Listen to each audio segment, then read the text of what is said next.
It's loud. This game is loud for me. How's it going, everyone?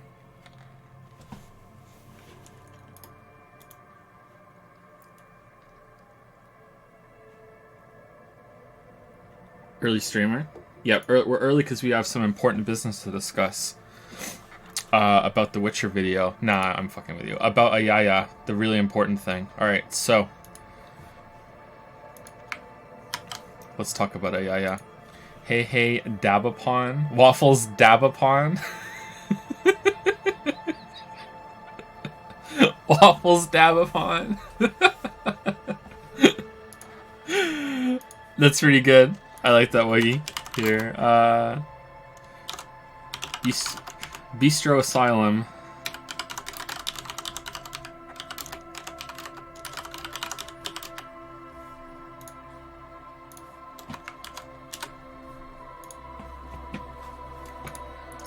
Okay, so who has the most mono coins right now? And how does the watch streak work?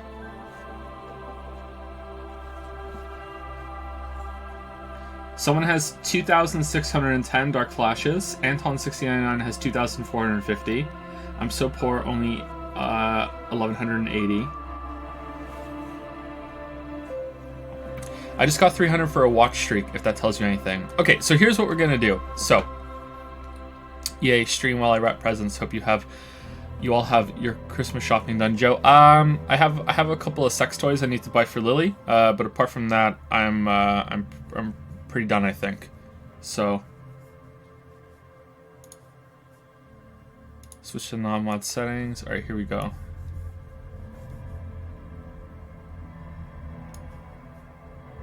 I got something funny for Lily. Actually, I can't tell you though, because she's probably listening. Although she might not be, because if she was, I would have heard her laughing at that. But I have the headset on pretty loud, so maybe she was. Okay, so here's the thing. So I added a new monocoin reward. If you go there, I should probably update the backgrounds for these so they look a little bit better. It's a ×2 multiplier. So highlight my message is 380. Unlock a random sub emote is 420. 950 is emote unlock. You choose. Modify a single emote is 1,000, which is more limited than I thought, but it's still a cool thing. 2,000 is I will read a book from the dad joke book. 11,037 is I will dab. And just to give you a preview of what that'll be, because I don't want people thinking it's going to be a big thing. Okay, here's what it's going to be. It's going to be I'm dabbing. I will say out loud, I'm dabbing. I'm not dabbing right now. I'm not going to give that away for free. I will say I'm dabbing while I dab. That's it. That's it. And Lily will come up and confirm that I've dabbed. She will say, yes, he dabbed. All right. That's it. That's what you're paying for. Okay. Did someone redeem a dad joke book thing? Okay, hold on. Can we pool our coins together to unlock Ayaya? All right. Here's the new one. The new one is for 999,999,999 monocoins. I will enable Ayaya. So here's the thing. No one is ever going to get that high. By the way, that's as high as it goes. That's 1 billion. So for 1 billion monocoins, I will enable Ayaya. But here's the thing. I'm going to add another one. What should it be? I'm going to add a new one. And it'll be every 20,000 coins, I will take away 20,000 coins from that thing. What do you think? Because I think with some calculations, I think you guys could actually do it. I did like 2,000 coins a stream times 1,000 people. I think that was 2.5 million. I think you guys could actually do it. I don't think you should, but I just think it's funny to make the weebs work for it. So I'm gonna do that right now. If you guys ever do that, I will be so impressed.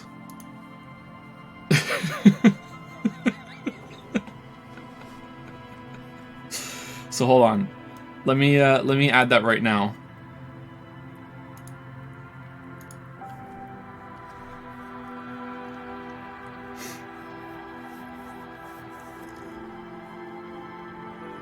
And if it's impossible, then oh well, it's funny. All right, add a custom reward. All right, so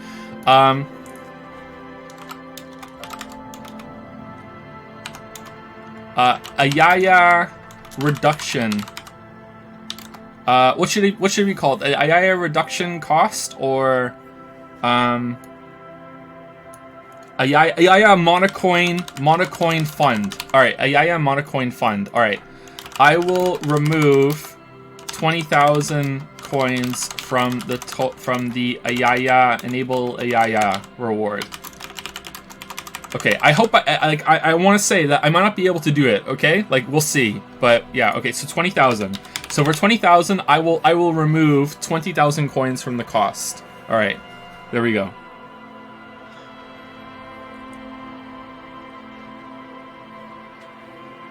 And we'll see. Alright. Ayaya monocoin fund. Alright. Like, if 5 of you did it, that'd be 100,000 off, right? There's no way you guys are doing this. There's no fucking way. There's no fucking way you guys are ever doing this. Anyway, so there we go. So I've created it now. Ayaya monocoin fund. There you go. Oh my god. Alright, so someone asked for a dad joke thing. How do I... Is it there now? Oh my god, it is. Ayaya monocoin fund. Okay, so when you guys send something in, I get a review requests queue. Alright. So I have a request for dad joke book joke read aloud from Dakju. Alright. So then I can say mark as complete afterwards. Alright. Here we go.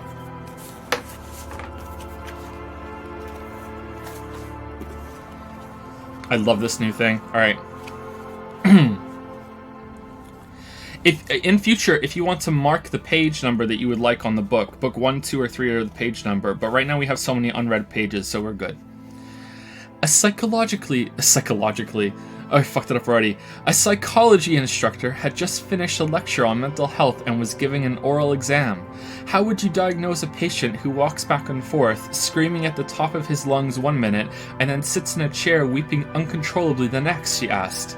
A young man raised his hand and answered, a basketball coach? That's a different kind of dad joke. First golfer says, your trouble is that you're not addressing the ball correctly. Second golfer says, yeah, well, I've been polite to that fucking thing long enough.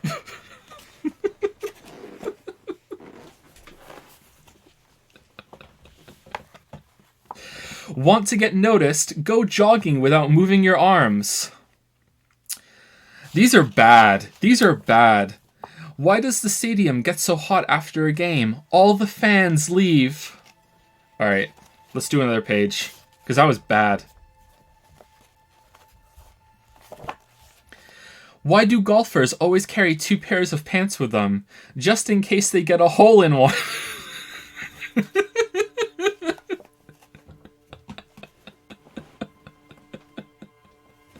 Oh, I made this joke independently, although it was different. It was different. Okay, so my version was they're making like an Avengers style movie, but with a bunch of classical music composers, and they're trying to get actors to play roles. Anyway, that was my version. This is the book's version. Arnold Schwarzenegger is invited to a costume party. When asked what he'll dress up as, he says, "I'll be back." Help! Screamed the hunter into his cell phone. I was trying to shoot a deer, and by mistake I killed my partner. Okay, said the ranger into the phone. Try to calm yourself down. First, I would like to make sure I would like you to make sure he's dead. Okay, said the hunter. Hold on 1 second. Suddenly, the ranger heard a bang. The hunter came back on the line. Okay, yeah, he's dead. That was bad. That was bad. That was bad. All right, there we go. Dakju, I hope that was worth the coins. I don't think it was. I don't think it was.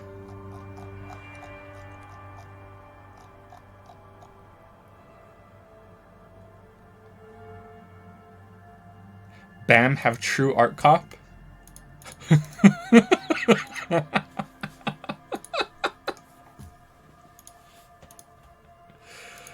How are we this blessed with fan artists?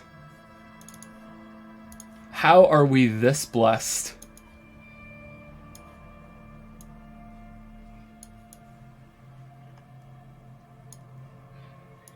How are we this blessed? Thank you, Q2.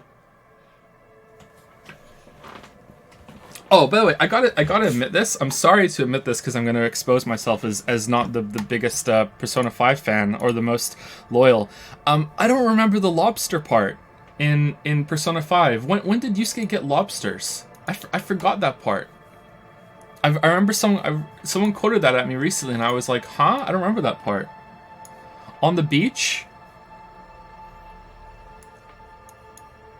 What does he buy lobsters, or what does he do? On the beach.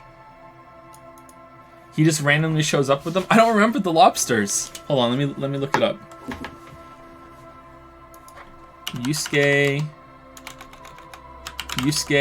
lobsters.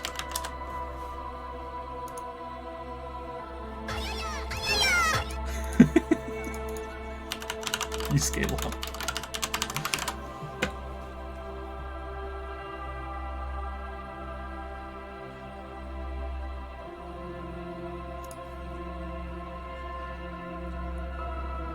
Okay, so they're on the beach and they're hitting on girls, and then Yusuke shows up with lobsters?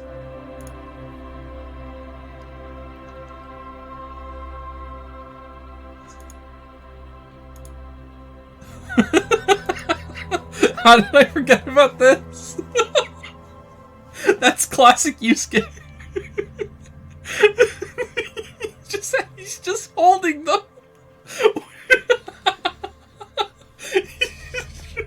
While you were busy with your interrogation, I found these beautiful specimens on sale, so I decided to spend the last of my money on them. I fucking love Yusuke, man. He's the best. Oh, fucking Yusuke. Alright, so when we last left off on Disco Elysium, we're an art cop, and I'll show you my stats when we get in. I was watching some other streams today, and the guy starts typing Pavlov's weave thing works. Yeah, it really does. Thank you again, Q2. That's amazing. That I can't believe how well you match the style. Like, look at that down there. Like, holy shit, that's so good. Let me see if I can line it up properly. That's probably as best as it's getting because it like magnetizes into the corner. So I think that's probably as best as it's getting. All right, thank you so much for that.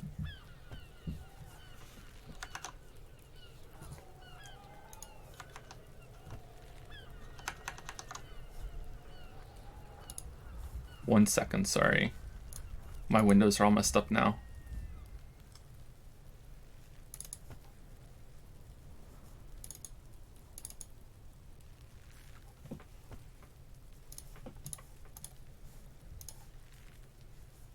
Shit.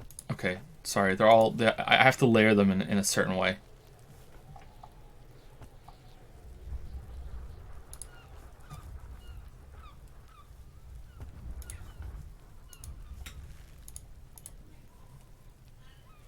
Why is it snowing? Was it snowing yesterday? Okay, it's not going full screen. It's not going full screen. Okay, there we go. Okay, so I have to say something important before we start, and I wanna approach this because it's a delicate kind of topic, but I just want everyone to know going forward that there was this thing about censorship yesterday that if we ever play a game and I'm reading it, especially if it's a visual novel, and there's a word that is said that is a harmful word, if they say it in the game and I'm reading it aloud for everyone, I'm gonna say the word. So if that is objectionable to you and you don't like that, I don't know if I can give a warning ahead of time if the game has it. Like, I had no idea the games had used slurs. They're censored though, so they're censoring it, so I will censor it too.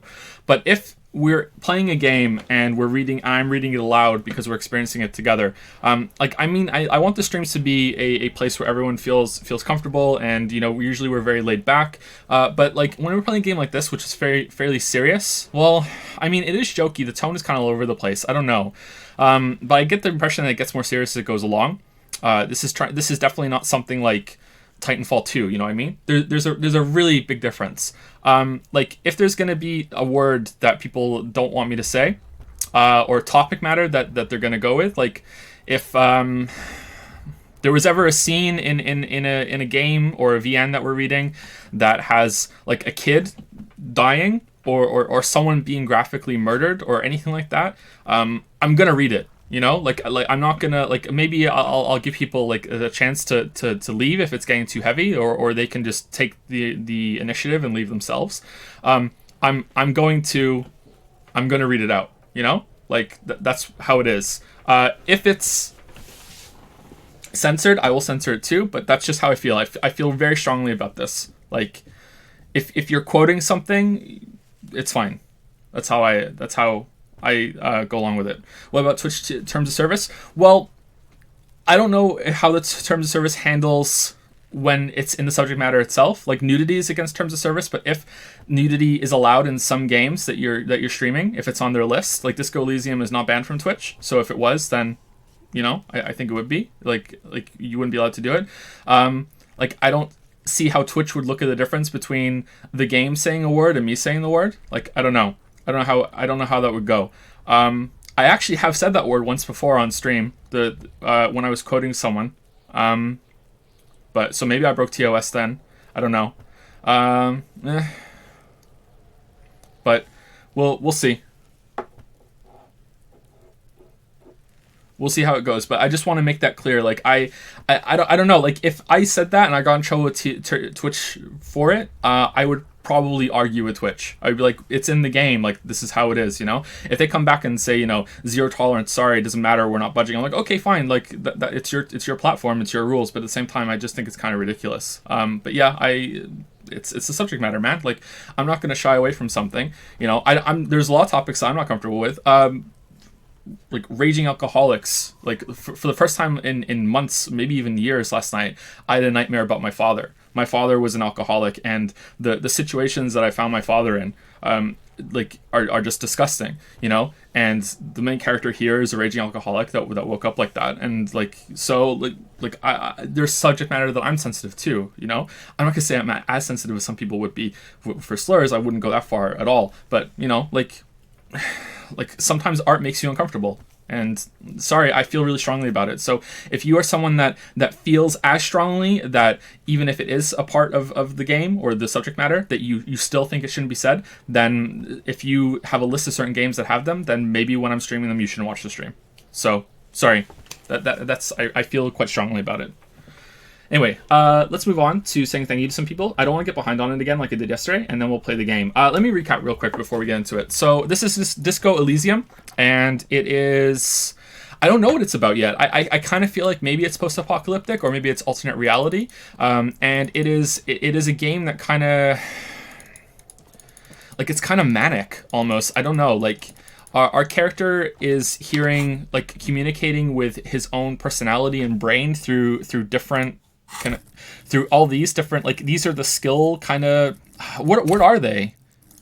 I don't even know what I would call them, but they're like the different parts of his own psyche, you know, like, and like, so we have points in conceptualization. Sometimes conceptualization will show up and talk to us.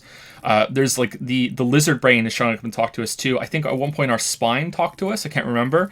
Like Volition will talk to us. Inland Empire will talk to us. You know, that sort of thing. So it's a very strange game. So we have amnesia. We woke up after going on a bender one weekend. I think we're a detective, and we showed up to inspect this to solve the mystery of how this guy was allegedly lynched. I mean, it looks like it, but he was allegedly lynched, and we showed up to investigate, but instead of investigating, we went on a bender, and we woke up with no memory, and that's where the game starts. You wake up in your hostel room, having trashed the place, having broken some tapes, and you don't know who you are, and you don't even know who you look like. You can't even recognize who you look like. So I'm guessing that something really extreme happened to us while we started to investigate. I do think that we started to investigate once we got here. Like, we have our ledger here that we're going to read after this. and it shows past cases that we solved. Like we were I assume a respectable person before we went on this bender, although we might have been alcoholic. I don't know. Might have been poisoned. I don't know. And I'm assuming that something really bad happened to us while we were investigating this, and we just kind of wiped our memory somehow. I don't know. That's how I look at it, but we'll see how it goes. And we're investigating this while also like trying to hide the fact that we're not suffering from amnesia, or just admitting to it. There's a lot of choices.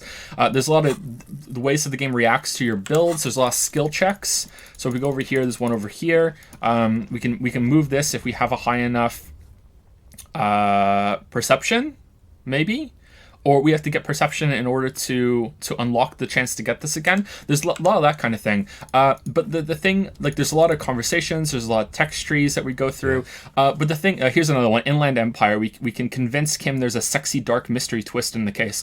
But the impression I'm getting is that it's not the kind of game where you don't want to take these kind of things as a challenge. Yeah. You don't want to look at that and go, I must get Inland Empire up and do this. Like, sometimes you'll fail a check and you don't want to save scum. You want to roll with it, because sometimes failing the check might have a better I'm guessing it might have a better outcome than succeeding. Like, I don't know how. Like, we failed a check and it cost us some resources, but because of that we have less debt to the hostile guy. Yeah, so it's kind of strange. It's like, just because you have an option doesn't mean you should do it, and just because you can talk to someone doesn't mean you should. Just because you can exhaust every single line of dialogue with them doesn't mean you should do that either. I mean, I don't know how I'm gonna determine what I should or shouldn't do, but it seems like it's built around having a lot of choices that actually are choices. It's not about going, I'm gonna go to this area and I'm gonna exhaust every single fucking thing that I can exhaust with, and then I'm gonna go to the next area and I'm gonna exhaust every single fucking thing I can interact with. It's not that kind of game, although I'm sure you could do that, but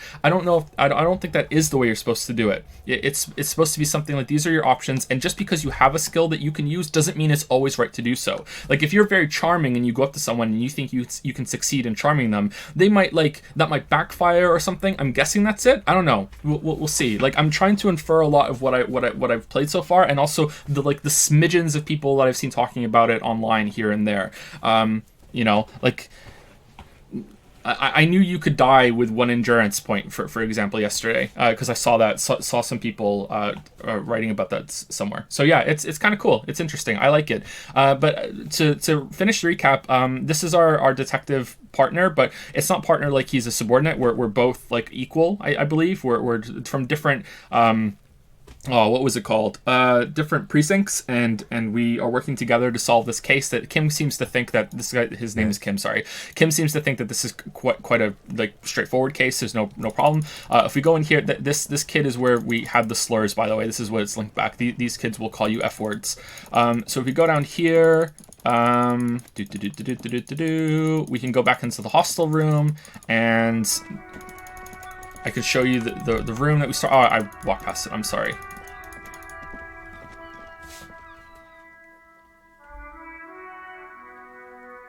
Why is my portrait like that? Because Q2 made it for us, and I think it fits, so we put it over. Because I think it fits and it's funny. This is the hostel. Whoa, what's with the flickering in there? So this is the guy that's running it at the moment. There's someone named Sylvie that usually is here, but she's not here right now. And so yeah, it's a cool kind of game. I like it. I'm enjoying it quite a bit. I don't know if we're going to be able to finish it on stream. If you guys will continue watching it over a lot of streams, then I'm okay with doing that. But I was pretty much fucking wiped after yesterday's stream, so I don't know. This is where we woke up. I don't know if I can continue for the whole thing. Like, a lot of reading really wears me down. But we'll see. So yeah, this is how the game is. It's kind of like a Baldur's Gate 2 kind of perspective. But so far there's been no combat. I don't even know if there is combat. I doubt it. I doubt there's probably just choices, but we'll see.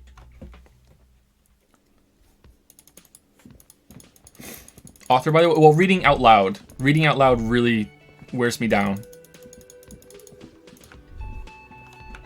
Didn't we get a key, or we can get through there after a certain time we can go through?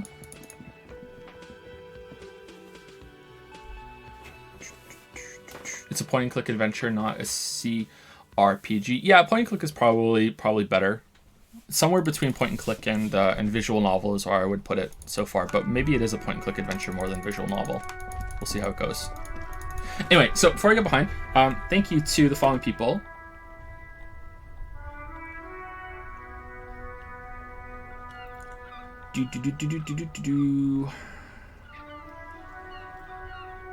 Seb111, Nico Brick, Inverted Nip Nip. How long have we been live for? 25. Yeah, Inverted Nip Nip for subbing while the stream was down. Thank you very much. The Toaster Guy 5000 for the new sub Prime. Welcome to Prime Time. Thank you very much, Toaster Guy. Samuel Aguiar. Hopefully that's correct now. I don't know. Bits Giver 3 points per bits, Joe. We will get there. Oh yeah, that's the. So if you weren't here at the beginning, if you want to enable a Yaya, you can go down and you can see that it's a billion monocoins to enable a Yaya. But you guys can donate 20,000 at a time to get that down. So good luck, weebs. That was close. Oh, nice. I got close. We'll get there eventually. Thank you, Rico1332 for the 10-month resub. Yeah. Thank you, Rico. Dark Flashes gift out 5 subs to Cliff Racer, a massive weep.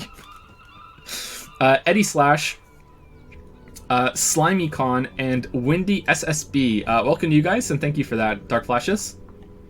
Rico1332 also gifted out 5 subs to the Doppler's Effect, Cloco Knopf, BM Lighting, Leap Pajamas, and Bryn Yearbla. Alright, that's an interesting name to say. Thank you very much, Rico1332. Trey Fountain has gifted, has subbed for the first time with Prime. Welcome to Prime Time. Welcome to Pickle Jar. Thank you, Trey Fountain. Benevum has used 100 bits to say, very well, I will go along with this, JPH Yusuke. Apparently I missed a dad joke cash-in too. Sorry about that. TFT Master has resubscribed for 12 months. Welcome to the 1 year club, TFT Master.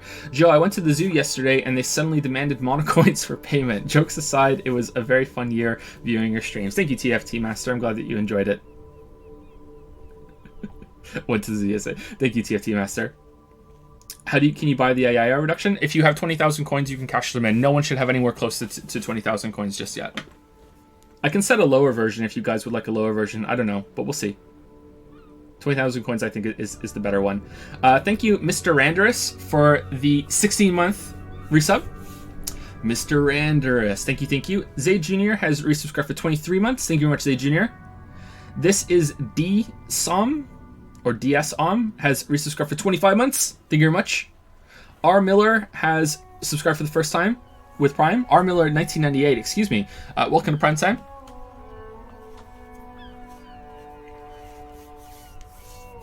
Welcome to the Pickle Jar. I'm just wondering, is 1998 your date of birth, R. Miller? Oh man. That's still over 20, isn't it? I'm so old. Oh my god, I just had a little bit of a panic attack. Thank you, Mask the Money, for the new Sober Prime. Welcome to Prime Time. I'm fucking ancient, man. I'm 34, in case no one knows that.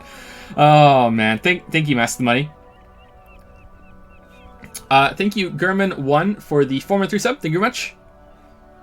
And the last three on my list right now are Dr. Owl, Quality Garbage, and Devil58. Thank you for the bits, Dr. Owl. Hey, Joe, I'm narcoleptic too and having trouble sleeping, so thank you for the perfectly timed stream. Please say hi to Lily for me. I will, Dr. Owl, and I'm sorry that you're narcoleptic too. It's fucking awful, isn't it?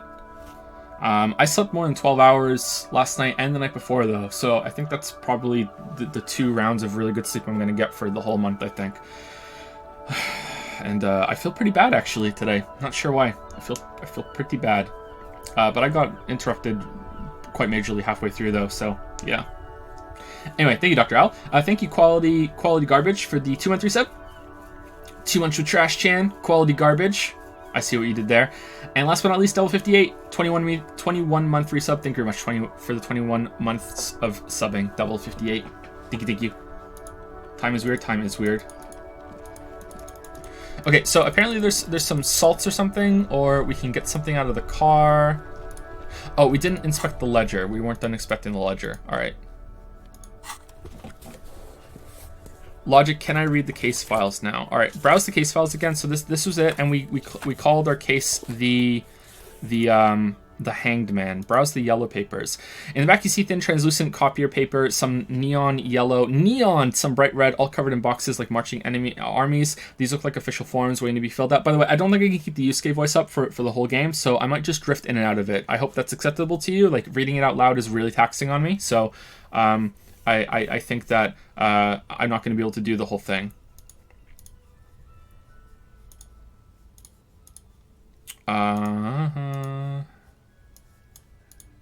Oh, I'm sorry. Teddy Roosevelt has wanted a dad joke page. Hold on, let's see. Neurotics build castles in the sky. Psychopaths live in them. Psychiatrists collect the rent. That's not a joke. That's just reality. Where do hippos go to college? Hippocampus. What did the hippocampus say when it retired? Thanks for the memories. The psychiatrist said to the cannibal at the end of a session, your problem is simple. You're just fed up with people.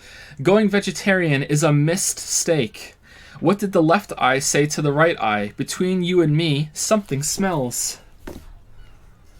Hope that was worth it, Teddy Roosevelt.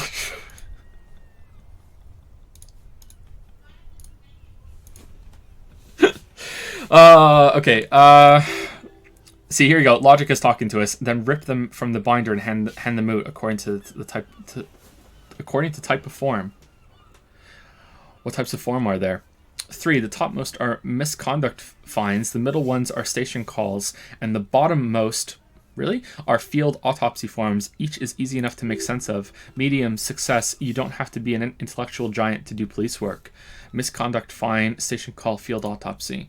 A monetary penalization ranging from 20 to 250 real. That's money, by the way, I think. Severe cases allow for 1,000 real, but that requires special paperwork. The details of issuing these fines are spread out over the rest of the fields, but they appear pleasantly vague. Station call. These are quite sinister in tone. They give a date and time for the person to appear at the specified precinct police station. Below the call are the criminal charges you risk by not appearing. Field autopsy. A dozen pages of thin copy paper, bright red in color. You see the parameters of a deceased human form. Waiting to be filled in. Age, sex, condition of internal organs.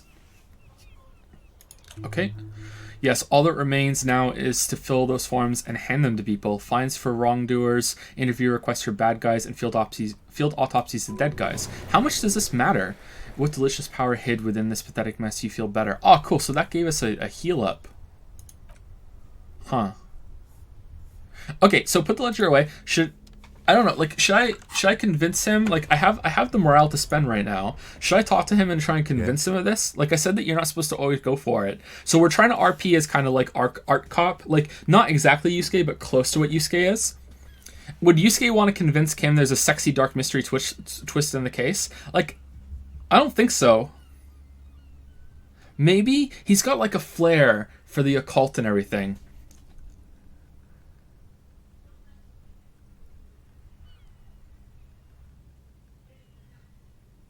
Maybe if Yusuke actually did know about it. I don't think Yusuke would lie. Yusuke doesn't strike me as a liar. Okay.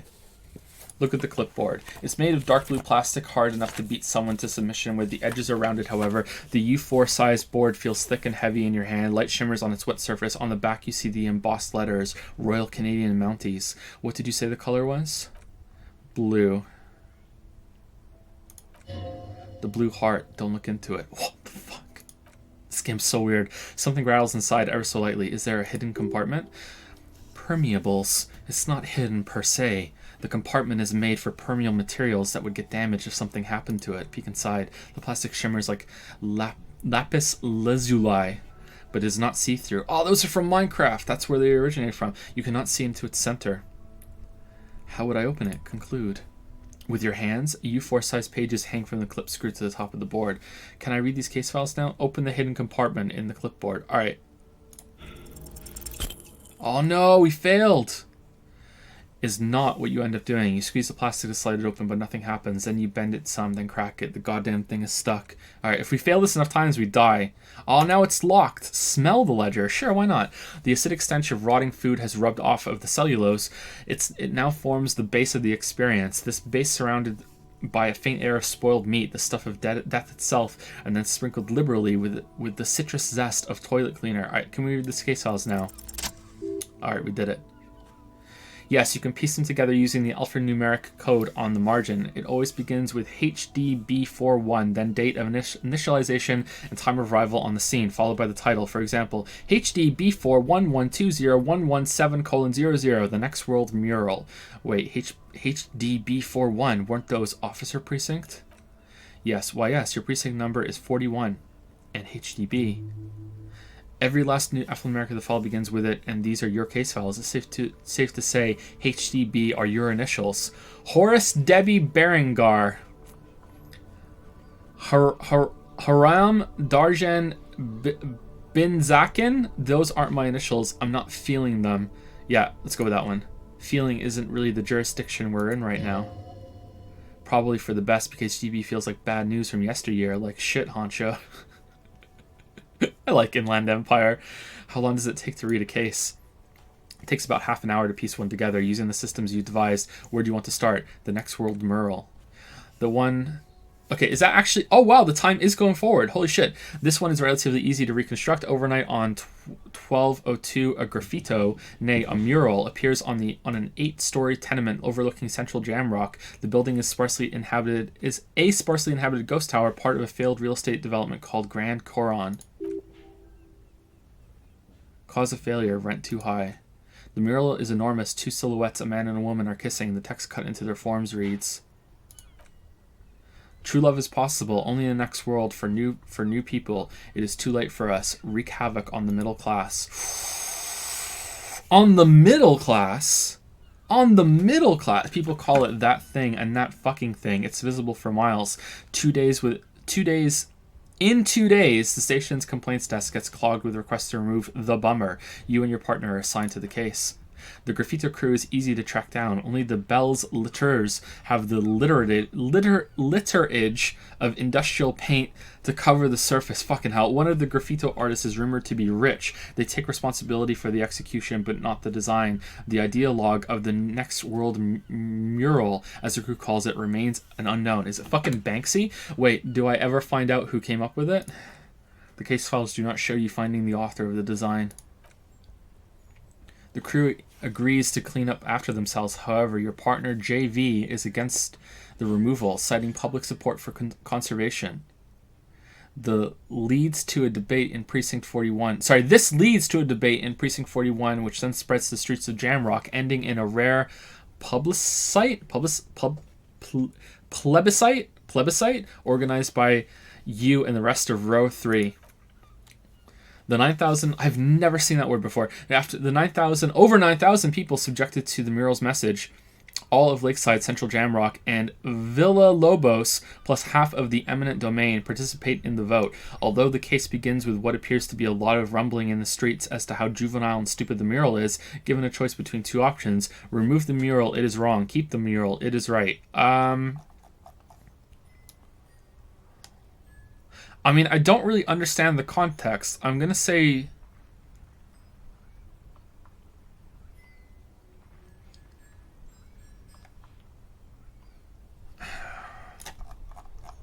probably remove it.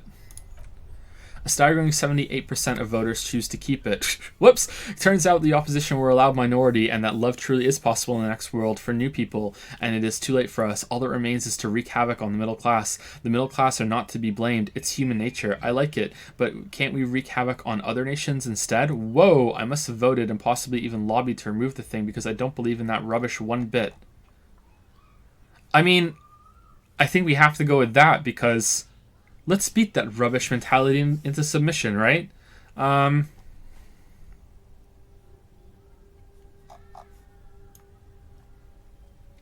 feel like I haven't understood this.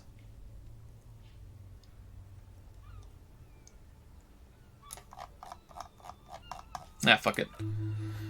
No one cares what you believe in, man with the smelly toilet ledger. What do you want to tackle next, or are we done? I think we're done because these are a lot. Let's come back to these as we go on. All right, put the ledger away. All right, let's look at the cup. Holy shit. It's just a racist mug. What's there to read here? Not much. Art cop wants to remove art so much. Oh yeah, you're right. Yeah, an art cop wouldn't do that. Sorry, I forgot what we were role playing as for a second. I forgot Yusuke was an artist. There's quite a lot to read into here, actually. Look at all that content. Yeah, that just kind of sums up the game, doesn't it? Oh boy, here we go. What are you going to say about a broken, tossed away mug that you dug out of the garbage? This mug is an example of prejudice. I'm going to use it as an example of what not to do. I'm going to push this into the face of every merchant I find and tell them this is your inane ideology. The mug will be useful. By denouncing it, I can earn political capital to mask my badass hustling. You fraud and embezzlement. The mug didn't belong in the trash. It was just a funny mug. Can't anyone laugh anymore? Let's go with number 1. But it was in the trash. Why not just call it out when you see it, or do some volunteering work? Just finish your case, detective. Aw, man, can we do it again? I want to get into that mug talk again, but it will not happen. The mug talk is exhausted. It's time to return to work. This game's pretty fucking great. Alright, so we need to use the lights to inspect the pen, right? Inside you see a set of steering levers, a radio, microphone, a pull-out toolbox, and soft glow, the fuel preheater gauge. Kim, how do you turn on the headlights? He turns the preheater on, waits, takes out his keys, and says, "Alright, ready, I turn, you press start. It's next to the preheater. Press engine start." The dashboard lights up with orange glow. Rounds per minute gauges jump, and the engine of the Corpus Kinema comes to life with a whiny growl. Press the button labeled headlights. The lights unfold with a little click, casting electrical light onto the ground before the vehicle. There you go. I'll turn them off from the remote once you're done. You're done? You just need to stand in front of the machine now. Okay, so is it going to be we just inspect the pen in front of it, or is there going to be a prompt? I'm going to guess there's going to be a prompt. Okay, can we do it without the prompt? No. Okay, so there's a prompt. As you hold your ledger's clip under the headlamp, an iridescent hologram appears, a street grid and the veins of a great river. A familiar sensation washes over you. There she is. Riva Shawl, right? Riva Shawl West. There's a note of pride in the lieutenant's voice. Around the borders of the watermark are dozens, no hundreds of micro perforations. Look at the shimmering street grid. Look at the perforations.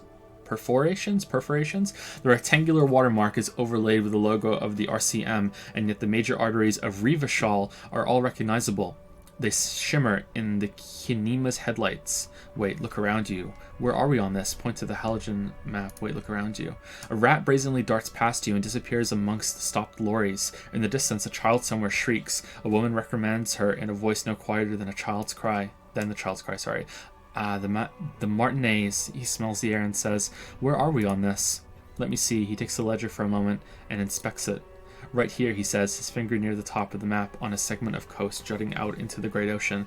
Seems nice. Seems like a shithole. I'm sure I've seen worse. Seems nice. No, it does not, the lieutenant says with optimism. Damn. Look at the perforations. There are many of them, and they are divided into 3 separate rows. Tally up the different rows. The first row has 18 dots. Not bad. Not bad for what? You don't even know what it means yet. What about the next one? The next is the longest. It runs all the way around the border and then some. Count them individually. Medium success. Alright, we healed our morale. You count 216 perforations. Considering that nice large number, a wave of pride washes over you, though you can't say why precisely. What about the last row? Last row has 3 perforations. 3, that's it? That's it. Hey, Kim, what do all these holes mean? Point to the dots in the watermark. Those are perforations. They represent your record as an officer of the RCM. They're your statistics, as it were. I should have guessed you keep a record. Officers often do. Let's take a look. Alpha male officers who are proud of their numbers often do, it's meant. The first row represents your years of service. 18 years? Okay, not bad at all. What did you do before you volunteered? Wait, 18 years I've done this. Got drunk like a megastar. I walked the land telling whores and liars of the end to come. There are 9,855 days remaining. Probably some boring office job, same as everyone else. I feel like I just went around apologizing all the time. Aw, sorry cop path is back. Do you really think I have any idea? That's what it says. I might have guessed even longer based on your age. What did you do all those blissful years of your youth?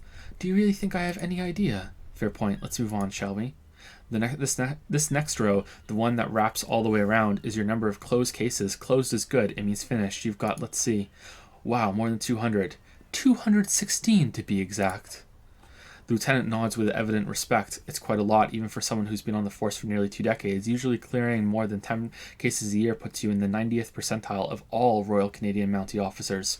See, Kim? I told you I was a superstar cop. I used to be good. That's some solace, I guess. What's the last number? Okay, so we were a serious person before this. Well, I assume, huh?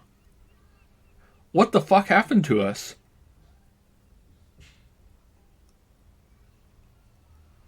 Okay, this is going a different direction I thought it was going to. Okay, cool. Call it what you want. You were a valuable member of your precinct. Not anymore. Now let's look at the last row. Right, those are your confirmed kills. You've got precisely 3 perforations there. So I'm a killer. I was expecting a higher number, honestly. That's not too many. Yusuke would roll with this. For an RCM officer, especially Precinct 41, which is in the Jamrock quarter, it's rather tame. I mean that in a good way. There are certain officers who treat their kills like some kind of ghoulish game. If they do happen to solve a case, it's usually by accident. It's obvious the lieutenant doesn't think very highly of these officers. But it seems as though you are, or at least were, one of the good ones, so we have that to be thankful for. I wonder what this is like from Kim's perspective. Have you ever killed anyone, Kim? How do you handle the strain? Yes, he says, declining to elaborate. How do you handle the strain? Everyone has their own method of coping, some more effective or self-destructive than others. He gives you a meaningful look. Personally, I find it helps to keep up a few hobbies. Like what? Maybe I should find a hobby. Hobbies are lame. Like what? Oh, this and that. Let's not get into it now. I want to raise chickens. Maybe I should find a hobby. Why not gardening? You've already got the gloves. He points to your yellow garden. Oh man, what if I hadn't been wearing them? What? What if I hadn't been wearing them? What the fuck? It's meant in earnest. Please don't mistake it for a jab. Thanks for this. Conclude. Okay, let's go. Put the ledger away. Right, I'll turn off the lights. He presses the remote control on the key.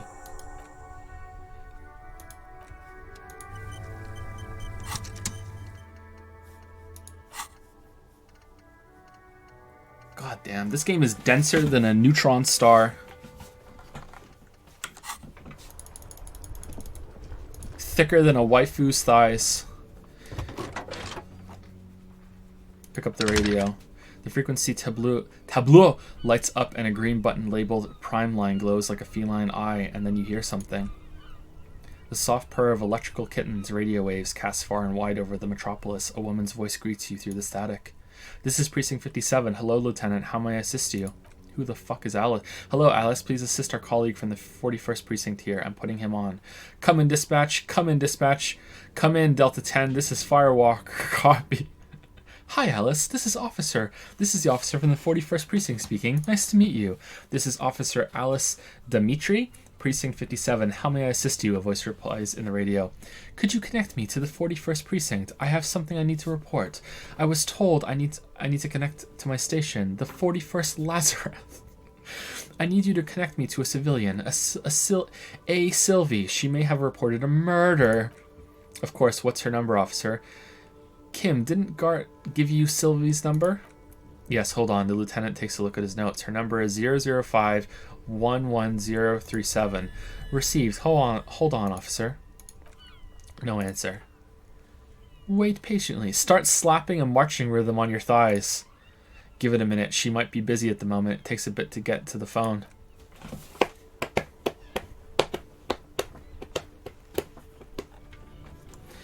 Thank you, John's Dog Tags, for the new sub. Welcome to the Disco Dragons, John's Dog Tags. Sorry, it takes us a little while to get to these sometimes. Thank you, Bloody Hilarious, for the 100 bits. I think your reading speed might be making these streams a bit more taxing on you than they should be. Sorry, there's a mistake here. If you take a bit slower time to actually read it with more calm manner rather than speeding along, it would improve your endurance greatly without actually affecting the progress that much. It's really noticeable from time to time how you get really fast with these. Like I just read your message. Sorry, I tend to read quite quickly, so I don't know if that's true or not for me. It might be, like, it makes sense, but at the same time, if I read slowly, we're going to be here for 3 months. I'm not sure. I can try from time to time and see. Or maybe do a stream and see how it goes. Thank you for the suggestion, Bloody Hilarious. Thank you, Skinny Bones Jones, for the 2-month resub. Just tuned in. Disco Elysium was a huge surprise and ended up possibly being my favorite game of all time. Have I missed a lot? What? Really? We've only played it for about 3 hours, and those are like stream hours. So I'm going to guess if you were playing this by yourself, you would overtake me in about 90 minutes. Depends on how thorough you are. So, or maybe 100. Maybe 100. I don't know. That's only 10 more minutes, but yeah. That good, huh? Well, I'm glad you enjoyed it so much, Skinny Bones Jones. Bloody Hilarious used 900 bits to say, and here are some bits for how many typos there were on my last message. It's pretty late here. Don't worry about it. I can correct them as we go. Thank you for that. That's okay. Thank you, Farah. Sorry.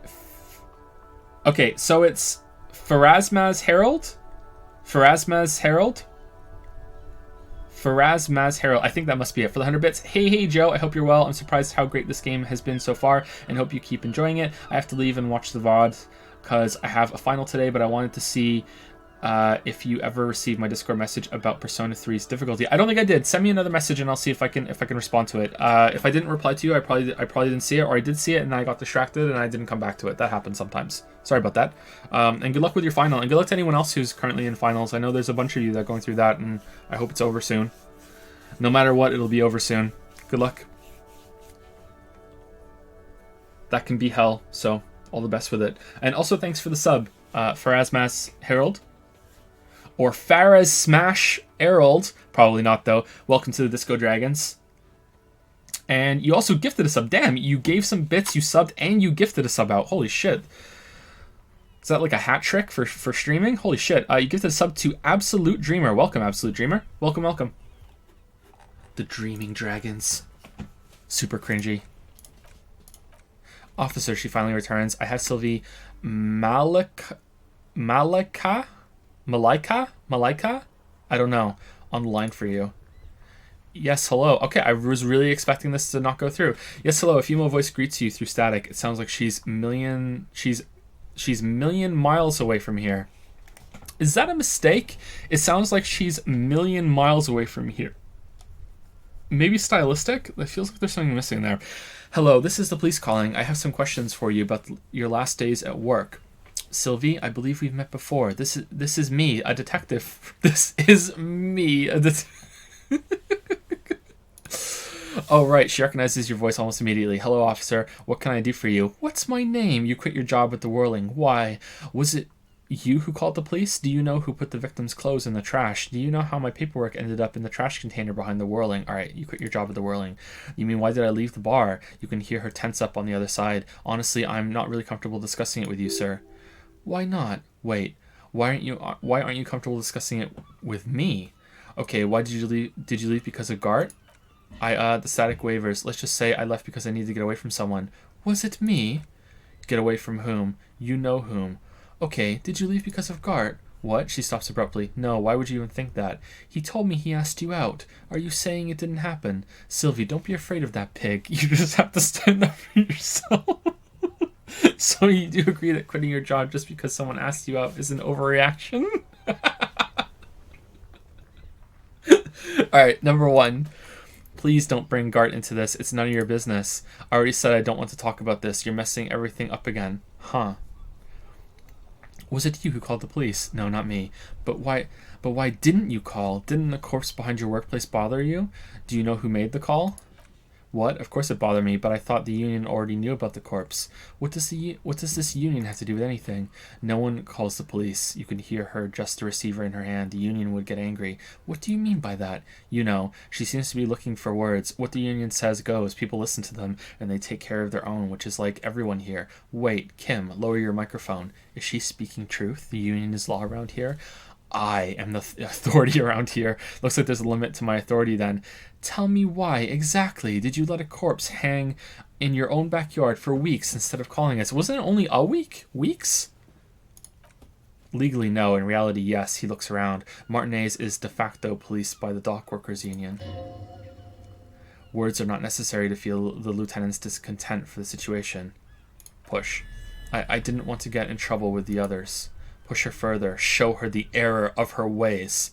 Let me get this straight. You ignored the law to save your own skin. What others?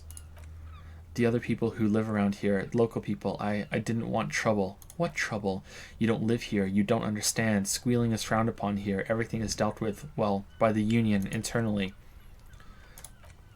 I didn't know. I didn't know I had to report it. I thought someone would take him down eventually. Her voice breaks. It's a little late for tears, isn't it? Should have used them to summon the police earlier. It's okay. Things happen. Not really your fault. I kind of feel like... Now, let's be sensitive, Art Cop. Yes, I know. It's just she takes a deep... We just had some character development there, chat. We're sensitive, Art Cop. Yes, I know. It's just she takes a deep breath before continuing. Was there anything else?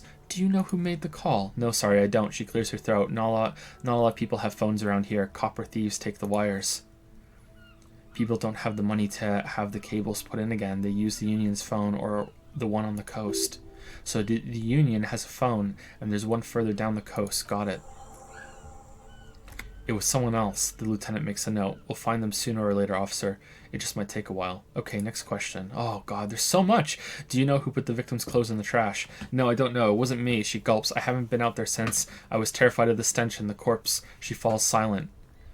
How did my paperwork get in the trash? Well, there's an uncomfortable pause. You tried to jam it down the toilet, sir, clogging it completely.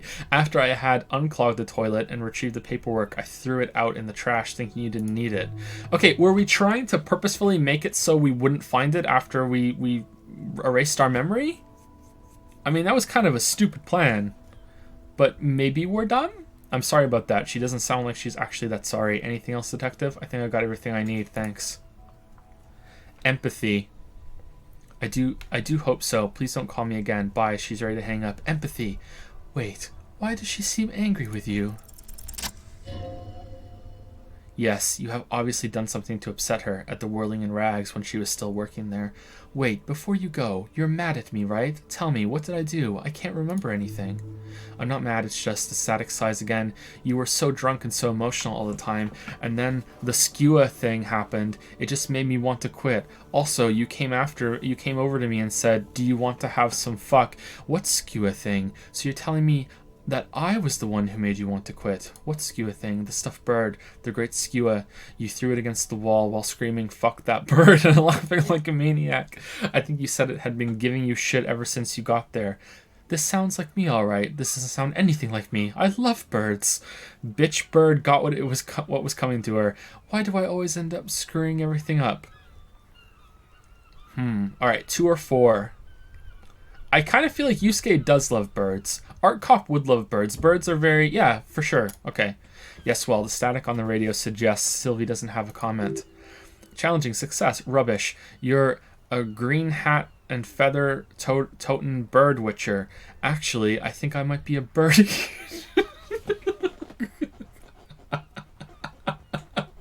A bird watching enthusiast, you know. Am I though? Yeah, for sure. Her voice reappears in static. That's wonderful, really. Maybe you should keep pursuing that hobby. Maybe it would calm you down a little. So you're telling me that I was the one who made you want to quit? Yes, obviously. You were the worst client I've ever seen, and I've seen so many assholes in this place. I've had sailors fighting, union guys grabbing my ass, kids stealing booze. Once a guy was glued to the karaoke machine every night for 2 months. But you, she pauses. Go on. I want to know what I did. Well, you were worse than all of them. Honestly, you were getting borderline aggressive. Even about little things like not turning down the volume at 3 a.m. I even liked one of those songs you kept listening on repeat. No more. I hate it now. Hold on. Which song? We Go On by the Oh, she sighs. I can't listen to it anymore. You've turned it into a parody. Sorry about the song. To hell with that song. Oh, we should have been Sorry Cop. Oh, man, we could have... Is it too late to change to Sorry Cop? Canadian voice the whole time. Then there was your room, your project, an experiment to see how bad it can get in there. I tried to send the cleaner, but you wouldn't let me. Threatened to make me understand. I had no idea what you meant, and I don't want to know. And then you screamed something about how you're actually a real cool guy, and no one understands it. One of the coolest guys there is. Superstar Cop, the coolest guy in jam rock. Something about disco too. I'm sorry. Sounds intense. That's it? That's not so bad. I mean... Worst client ever? That isn't that bad. I'm sorry. And then I had to deal with your toilet, the one you clogged with police documents, causing water damage downstairs in the kitchen. Okay, that's pretty bad.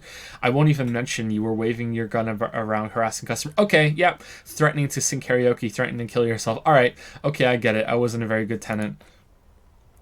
No, you really weren't. You were simply the worst. I am truly sorry for everything, Sylvie. I was trying to show you the world of tomorrow, the great panic at the end, the panic at the disco.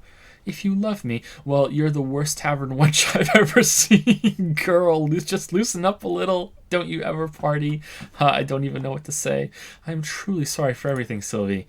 God, I know I shouldn't have brought it up. Just try not to call me again and let's pretend it never happened. But when I spoke to Gart, it seemed like he thought you left because of him. Wait, really? No, this is absolutely not true. I like Guard, I really do. Didn't he cross a line when he asked you oot? No, I was actually flattered. I've always liked him. It was just bad timing with the corpse and all that. There's a pause. You can almost see her on the other side, the telephone cord coiled around her index. I didn't know what to say to him later. Then you came and destroyed the place. So I left without explaining. I should have told him, maybe. I can tell him. Except... Okay, but please don't mess it up. Please don't take out your gun or something. Where's our gun? What else did I sing besides oh, I'm looking for a song. Oh, all sorts of things. Some disco, rock too. So much disco and rock. Maybe you could help me identify this one particular song. Which one would that be? The one that was really sad. Sad? I think the one you mean is The Smallest Church in Saint Sands? Butchered that right up. Her voice carries a tone of disappointment. Trivia, success, interesting. You still have to find it, however. Right, thank you for talking with me. Take care. You hear a sigh of relief on the other end of the radio. Wordless, the call breaks in the already familiar voice. Anything else I can help you with, officer? Could you connect me to the 41st precinct? Okay, I think we have to... Please connect me with Sylvie again. Hey, Sylvie, it's the police again. Alright, see you later. Alright, so we need to report our badges missing, right? Just a second, officer. She puts you on hold, the static crackling softly like a bonfire. Oh, it's Dark Souls! After a while, you hear an old man greet you from the radio. His rattly voice is oddly familiar. Jules Pidieu. 10-2, 10-5. This is 41st. Come in. Over. Thank you, Cabana... Cabana Boy Rylan. Alright, there we go. Sorry. There's no capital letters here, and so it's kind of hard to read all at once like that. Thank you, Cabana Boy Rylan. I like the name Rylan. Welcome to the Disco Dragons. Thank you for the new sub. Super Stickman 22 has resubscribed for 16 months. Oh boy, I hope I get the Rub-a-Dub Sub Club voice line. Bless RNG. 16 months in the cringy kawaii konnichiwa crew. You don't get to decide what cringe you get. What do you think this is? There were no monocoins. Thank you, Niles Crane 19 for the 500 bits. Hey Joe, hope you enjoy the game. The thought system is creative and encourages role-playing. You probably want to be prepared for more difficult moments because this game deals with some serious themes. Also, the Chapo guys voice a couple characters. The Chapo guys. I don't think I know who the Chapo guys are. Maybe I do know, and I just don't recognize the name? I don't know. Huh. Yeah, I'm expecting there's going to be some serious shit that happens later. Okay. Thank you for the warning, Nelscry 19. Thank you very much, and thank you for the bits. Bloody Hilarious used some bits to say, also, you can just grab and drag the text anywhere with left click instead of scrolling or the scroll bar on the right. What? Oh, that's much easier. Thank you for that, Bloody Hilarious. Holy shit. I would have went the whole game without knowing about that. Thank you. And of course, Super Stickman 22, 16 months in the Rub-a-Dub Sub Club. I wouldn't let you down, bro. I wouldn't let you down. Press F1 while you're not in dialogue. Okay, I'll try it. Medium success. A scrawny old man sits in a dusty cubicle smoking with a large white rectangle sewn on his vest. Oh, it's like an X-Files reference. In front of him is a box-shaped apparatus with an array of wires and antennas, the radio switchboard. Medium success. The man uses relay code. You got this. You're a cop, and cops know relay code. 10-4, station 41. I've got urgent business. Over. 10-4, message received. 10-5, relay message. What's your status? Over. Just reporting in. Over. 10-18, state your message, sir. I need to report my badge missing. I'm in dire need of financial assistance. This might sound odd, but there's personal details I'd like to discuss. Lieutenant's eyes go wide, but you said. He shakes his head. Never mind. 10-9, over. My badge. I can't find it anywhere. Basically, it's gone. 10-4, message received. This is a very serious situation. I need to 10-22 the captain. Over. Is it him? A dry voice asks in the background. What does he want? Says he's lost his badge and needs to report it. He what? He lost his badge? Hey, who is this? This is communications officer Jules Pidieu, sir. Over. No, the other one. You mean your partner? Over. What is he saying? He's asking who you are. I'm his goddamn partner. It's your partner, satellite officer Vicmer?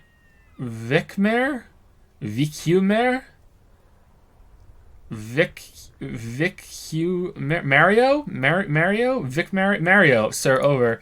Did he lose his memory along with his fucking badge? The man in the background sounds like he's losing his patience. Who lost his badge? Who are all these people? Chester McLean. Dick fucking Mullen. Who do you think? Oh, our name's Dick? It's Officer Dick. He tries to speak through laughter. Mullen, from the bestseller Dick Mullen and the Lost Identity. Trivia success. Dick Mullen is not your... it's the name of a fictional detective who would not lose his badge. Defend yourself immediately. They're laughing at you. Authority. Come on, operator. Tell them to stop. This is serious. Haha. Officer lost his badge. Haha. Like I'm the first cop to ever misplace his badge. Can't we just move on? I want to get it reported and be done with it. He says that this has probably happened to other policemen before him and laughs sarcastically. Oh, goddammit, is he fucking kidding? The whole station's going to be dicked for this. Solid Officer Mario is wondering if you might be joking and adds that this tarnishes the reputation of the entire station. I can read, I swear. Over. Mullen dicked us.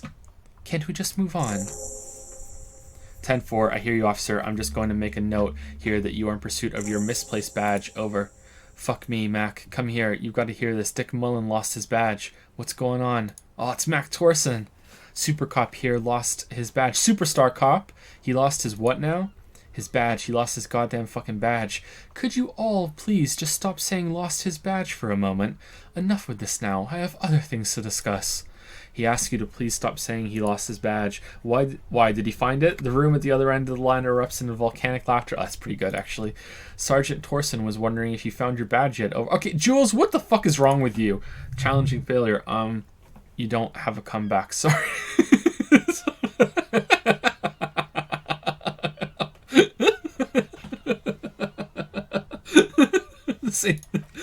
This game's great. He's not replying. Looks like he is still looking for it. You can hear laughter in the background. Enough with this now. 10-9, come again. I didn't get that. Over. The animated conversation in the back is making it difficult for him to hear you. New heights even for Captain Sober. Ask him. The speaker gasps for air. Ask him if he lost his gun too. The room roars with laughter. Actually, Sergeant Torson wants to know if you lost your gun too. Over. Trivia success. Check your pockets. Check your... Holy fuck, you don't know where it is, do you? Oh god, it's not here. I don't have my gun? No, it's gone. It's not fucking on you. 10-9, come in, officer. Did you get my question? Over? We were wondering about your gun. Over. Drama. Convince them that you didn't lose your gun. Alright. Art Cop is dramatic. Art Cop would go this. Lying over the phone? It's easy. Just say it like it's the truth, and then it becomes it. No, of course I didn't lose my gun. He says he didn't. Thank God for that. That would have been a nightmare. I don't even want to imagine the poor prick who has to relay that kind of news to the captain. Yeah, losing his badge is bad enough. Tell him to find it and fast. We can't have some gangbanger running around with it. We're all glad to hear you've not lost your gun, officer. Do you need further assistance? Over. Listen, I've actually...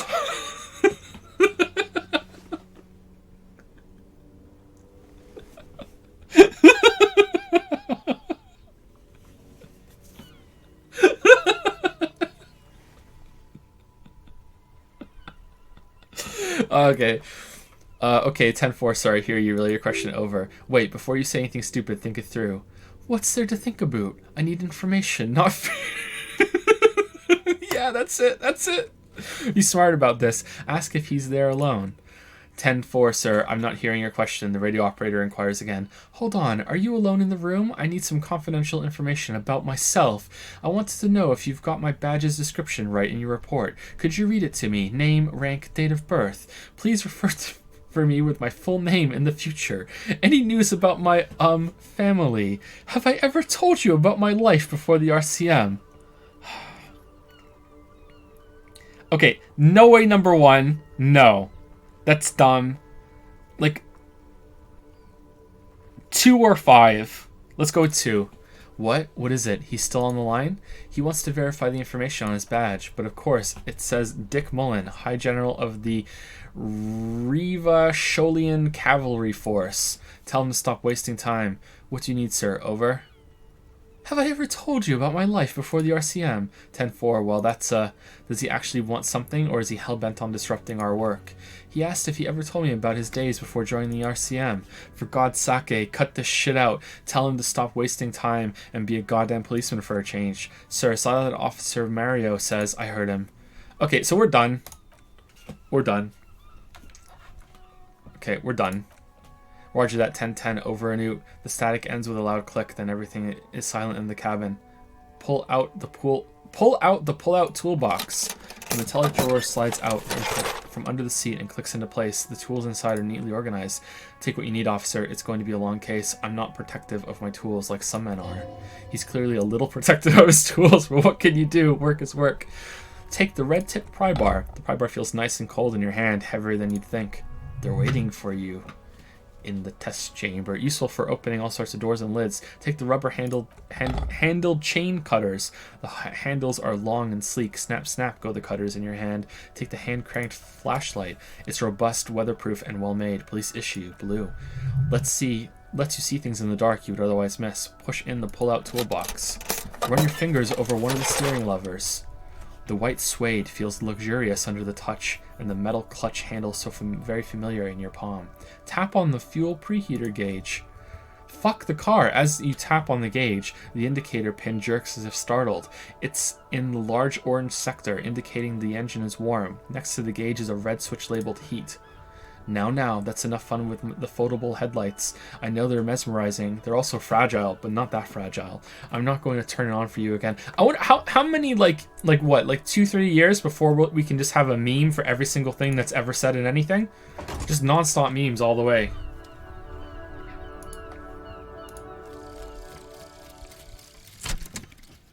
Guillaume Le Million. Whoa, that's gorgeous. Look at that. Oh, man. That kind of reminds me of, it's different, but it kind of reminds me of Wimble Builders. I think that's how you pronounce it. I love those kind of paintings. Look at this guy with someone coming out of his butt. Oh, man, that's gorgeous. Bad news. Guillaume de Million, Le Million, did not become a cop. In 1938, he went on a tour to the Hsien-Yao province in Saphir, where he died of autoerotic asphyxiation. All right, good way to go. His body was found hanging from a decorative dragon tree in his junior suite amid drug paraphernalia, unwholesome objects, and the Sylvia Traynor single Wonderland skipping in the background. And yes, you can take this as a metaphor for Revachol in the 30s, and also as a warning. Pain threshold, blood oxygen is boring. What? All cellular and caps raised by 1. Okay. Thought complete. Inexplicable feminist agenda. Oh man, that's gorgeous too. Look at that. There is something you need to see, sir. We have found the remnants of an ancient artifact lodged in your hypothalamus. Hypothalamus or hypothalamus?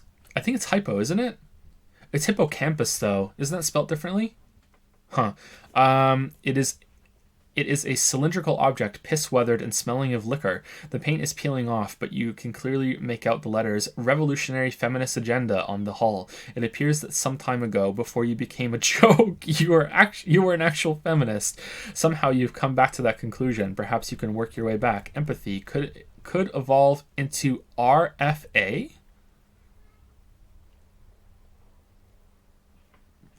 Radical feminist agenda? Real feminist agenda? Mario? -1 electrochemistry, would have to quit drugs to get there. Revolutionary feminist agenda. Okay. So we can... These are our 3. We don't have any... Wait, can we unlock one? Did we level up?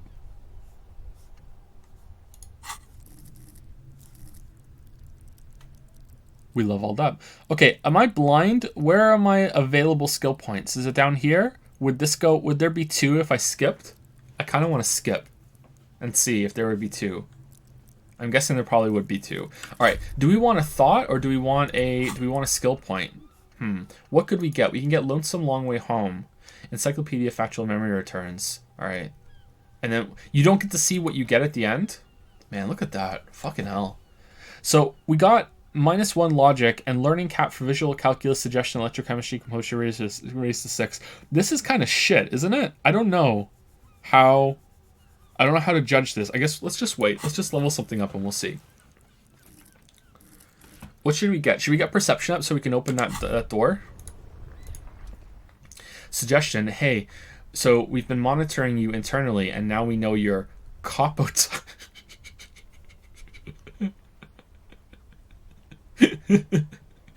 Wait, there are copotypes. Okay, what am I? Yes, guess what's yours? Cool cop. Some kind of suicide squad? Sorry cop? I'm sorry, I'm not sure. I was kind of hoping I'm the superstar cop. That is only a ludicrous daydream. Guess again. You're the cool cop. No, you're the sorry cop, the cop who's sorriest. Let's make it official then, shall we? Huge lack of enthusiasm going on here. Won't the other copotypes be jealous? What, jealous of the sorry cop? I think they'll be fine, don't worry. Easy success. They'll be super, super, super, super, super fine. It'll be totally okay. You can dual copotype from sorry to anything. I'm sorry.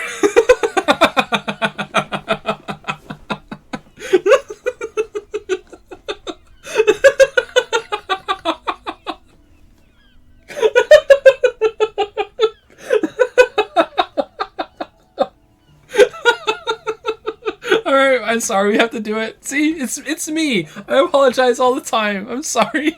We're doing it. Of course you are. It's okay. See if you can get something out of this, like info, or maybe every time you say you're sorry, you get $1 million. Ah, that won't happen.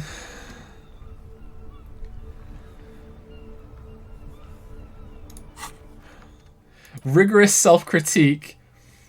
Temporary research bonus, -1 authority, embarrassment to the party, research time. You're one sorry piece of shit, a cop penitent, a flagellant cop monk. This is not the right line of work for you. You should be groveling at the feet of a feudal lord, providing lurid evidence against yourself at a Mazovian show trial, or ripping the flesh from your back with a cat o' nine tails. Whatever made you this way, you can be damn sure it was your own fault. Do it. Really criticize yourself. Who knows, you might uncover something of importance from your guilt-ridden past. All right, we're doing it. We're unlocking so we can do that. That's amazing. I must internalize this.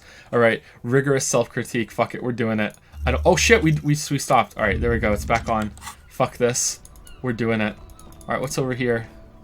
Oh, someone wanted me to call the Lazar whatever. I thought that was just another name for the precinct. Press F1 when not. Oh, I'm sorry. I'll do that afterwards. Okay, Station 41's Lazareth. Okay, I don't know what a Lazareth is. Maybe that's why. It will take just a moment, officer. Her voice fades out into the familiar radio static. You hear a man clearing his throat briskly, then an answer. Gottlieb? What do you want? Nix Gottlieb? Gottlieb? He's carelessly chewing on a piece of hard candy. Sorry, just a routine checkup. Sorry, I was told to call the Lazareth. People are worried about me. Sorry, I'm in a bad way, Doc, a real bad way. Oh, the man is unpleasantly surprised. It's you. You know who I am? I think I've had a heart attack. I've lost my memory. All of it. Isn't there anything you can do for me? You know who I am? Yes, there's no end to the misfortunes fate has seen fit to rain upon me. Good fortune. You mean good fortune. You mean good fortune, right? What?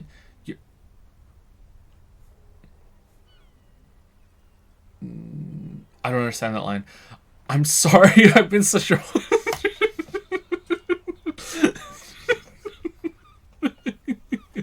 Oh, spare me the sad, drunken blubbering and get on with it. What's your complaint? I've lost my memory. All of it. With all the damage you've been dealing yourself with drugs and alcohol, I'm not surprised. You're not surprised? Okay, anything else? What else? I'm not a brain doctor. Look on the bright side. You've got a whole new life now. Use it wisely. Why is no one taking this seriously? It's hard to say if he doesn't believe you or doesn't care. There you go. I think I've had a heart attack. And you survived it. Congratulations. Are you mobile? Yes. Even better. Anything else? I wouldn't worry about that. Officers your age have coronary trouble all the time. Also, death is a natural part of life. Isn't there anything you can do for me? What? You want me to do blood work for you again? Tell you just how bad things really are across the board? You want another rundown of everything collapsing inside your body? Yes, I want the truth. No, that doesn't sound like something I can handle right now. I see your point. Might as well just get back to work. Yeah, we want the truth. You want the real honest-to-God truth? Stop drinking, eat magnesium and vitamin D. Our station is not a retirement home. We don't have the funds to deal with rock stars past their prime.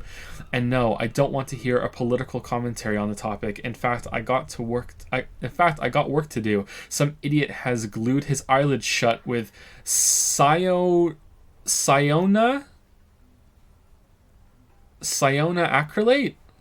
Cyanoacrylate?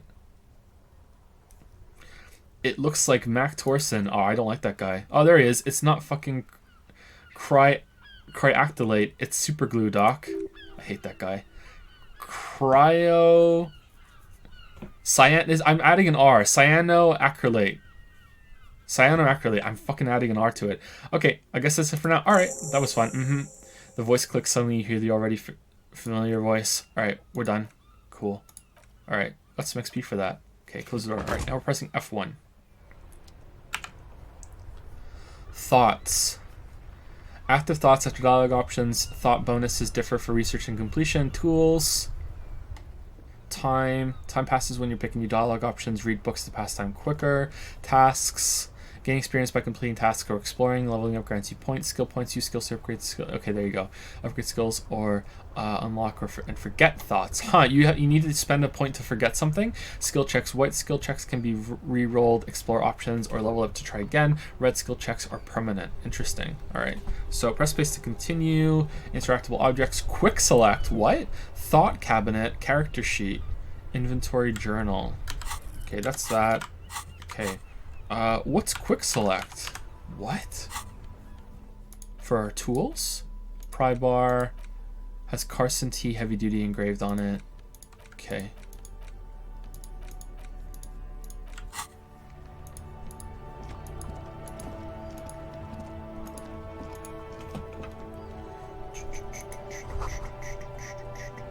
Some great tectonic forces cracked the pavement like an eggshell. The damage looks like it could have been caused by an earthquake. Oh, God. Number 4 Superstar Cop, Apocalypse Cop, Sorry Cop, Boring Cop, Communist, Fascist, Ultra Liberal. Oh, God. We're not doing well. Moralist, Good Cop, Bad Cop 2. People killed 3. Cases solved 216. Years in service 18 years. Holy shit. We're going to be watching some Jordan Peterson after this at the way we're going. Fuck. Alright, let's go sit on the bench. The worn and beaten wooden planks of the bench do not look overly comforting. The lieutenant looks down the street. We can sit on benches after we've solved the murder. Let's go. You can revisit the bench if you ever need to pass the time when Lieutenant Kitsuragi? It's Raggy, right? Kitsuragi is gone. I'm sorry, guys. We need to interrupt this because I just really need to start watching the Joe Rogan podcast right now. I'm really, really sorry. I have to do it. Just compelled. Alright, what's in the mailbox? Mail collection box. This Post l'Adventure mail collection box has been heavily vandalized with graffito. A closer inspection reveals 2 bullet holes in the front. Good mail delivery box. Pat the box. Fuck you, mail delivery box. Kick it. Let's pat it. The box seems happy. It's Mailbox Chan. Eat shit, pig. Fucked by the Kun and Saint G with a crown have been scribbled on it. Jenny is a whore. Oh man, let's go find Jenny. And base set mailbox also. I feel you, mail collection box. Been there. Post l'Adventure mail collection box. Been there. Mail collection box. You should man the fuck up. Are we gonna get alt-right points if we go with number 3? We're gonna be the most apologetic alt-right guy. I'm racist and I'm sorry.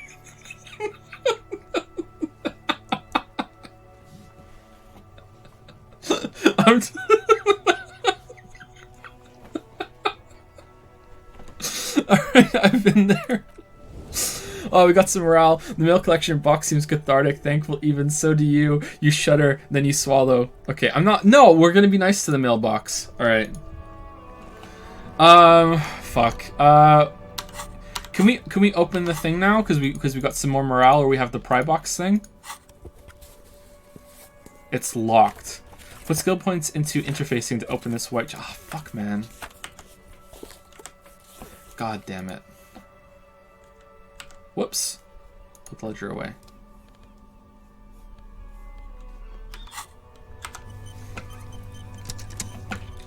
Do. Oh my god, there's so many dad joke requests. Who's wanting these? These is just the worst reward. PSL, Cahill 555, Ralph Clogs, and Matica. You guys want the dad joke book? Alright.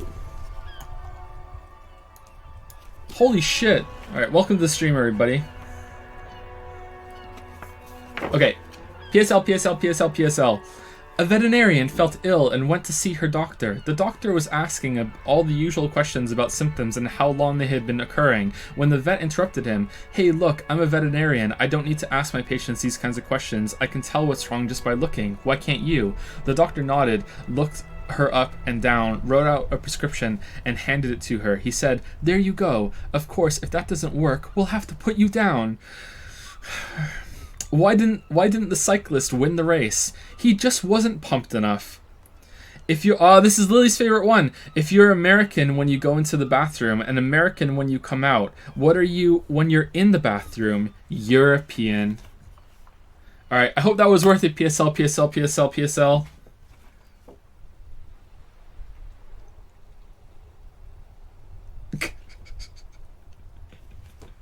All right, Cahill 555's. England doesn't have a kidney bank. It does, however, have a Liverpool. All right, so this is a conversation between a cop and someone, so it's very fitting. Cop says, you were swerving a lot, so I have to conduct a sobriety test. Me, okay. Cop, let's get Taco Bell. Me, no. Cop, text your ex. Me, no. Cop, okay, you're good. Wow, that was awful. That was terrible.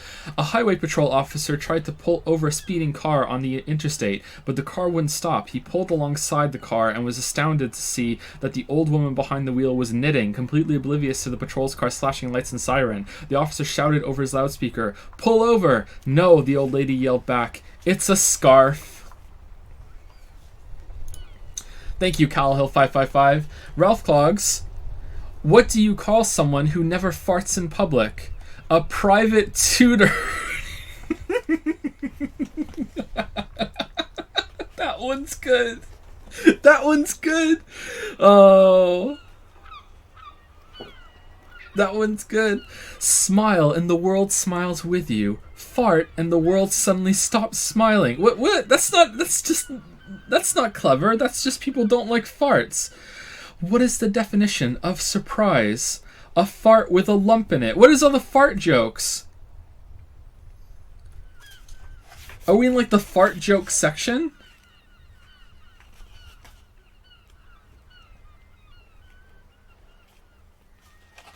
What has a bottom at the top? Your legs. I hope that was worth it, Ralph Clogs. Yours are better than this. No contest. And last is Matica. Here we go.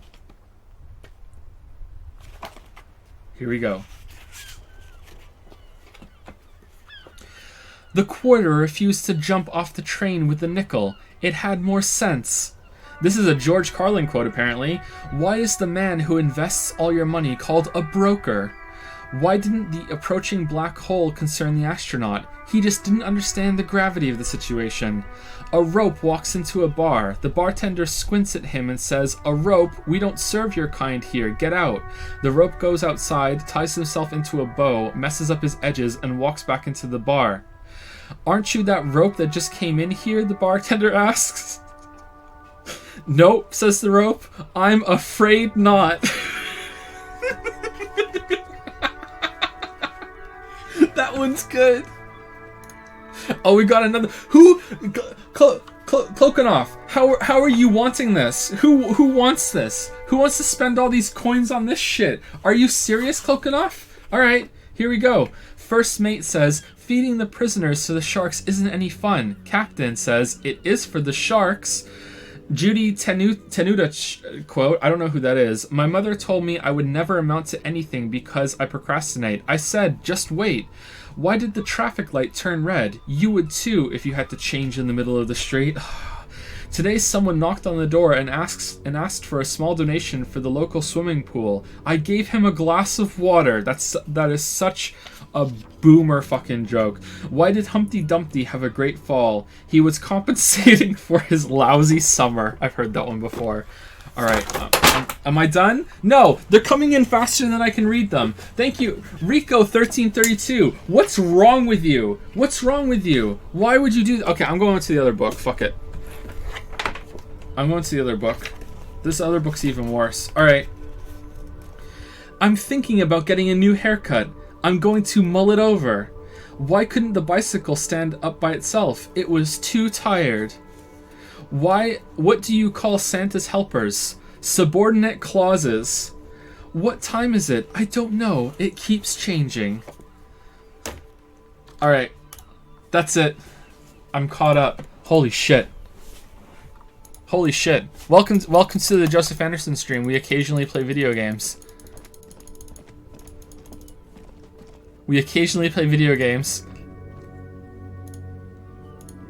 Up the cost? I think we do have to up the cost.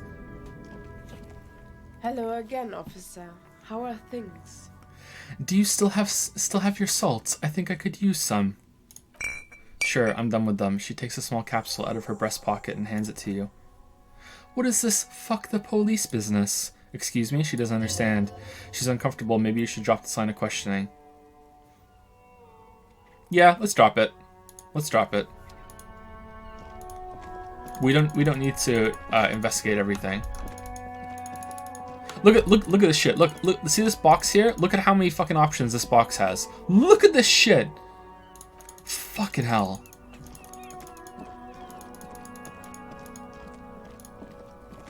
Whoa, what's with that tree? That tree looks weird.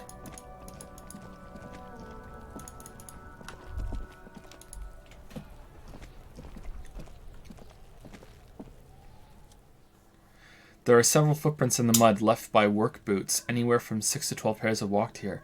Visual calculus. Get an exact count. What kind of boots? Heavy workers' boots with the reinforced toes and hobnails all over the yard. This isn't... Oh, Witcher vision! Drowners. Gotta be. Isn't this something an industrial worker would wear? Hey, anyone who's played Witcher 3, did you ever get mad when you figured out what the monster was before Geralt did? That's in the video. Lieutenant Worker's boots tracks point to them. Noted. The lieutenant takes out his little notebook. Visual calculus. Maybe more than 12? No, 8 pairs of boots have shuffled back and forth in the mud. Go over them one by one. Standard work boot, steel, reinforced toes. No, 46. Leshen, gotta be. Standard work boot, steel, reinforced toes. No, 44.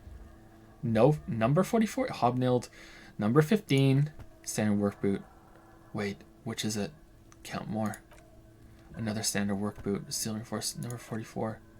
An aberration. Light as air. Even pace. Same make a boot. But no, 41. Male or female? Count the rest. The glowing outline of a standard work boot. No, 46. But the imprints are twice as deep as the others. The weight exceeds 200 kilograms. I'm not understanding what's going on.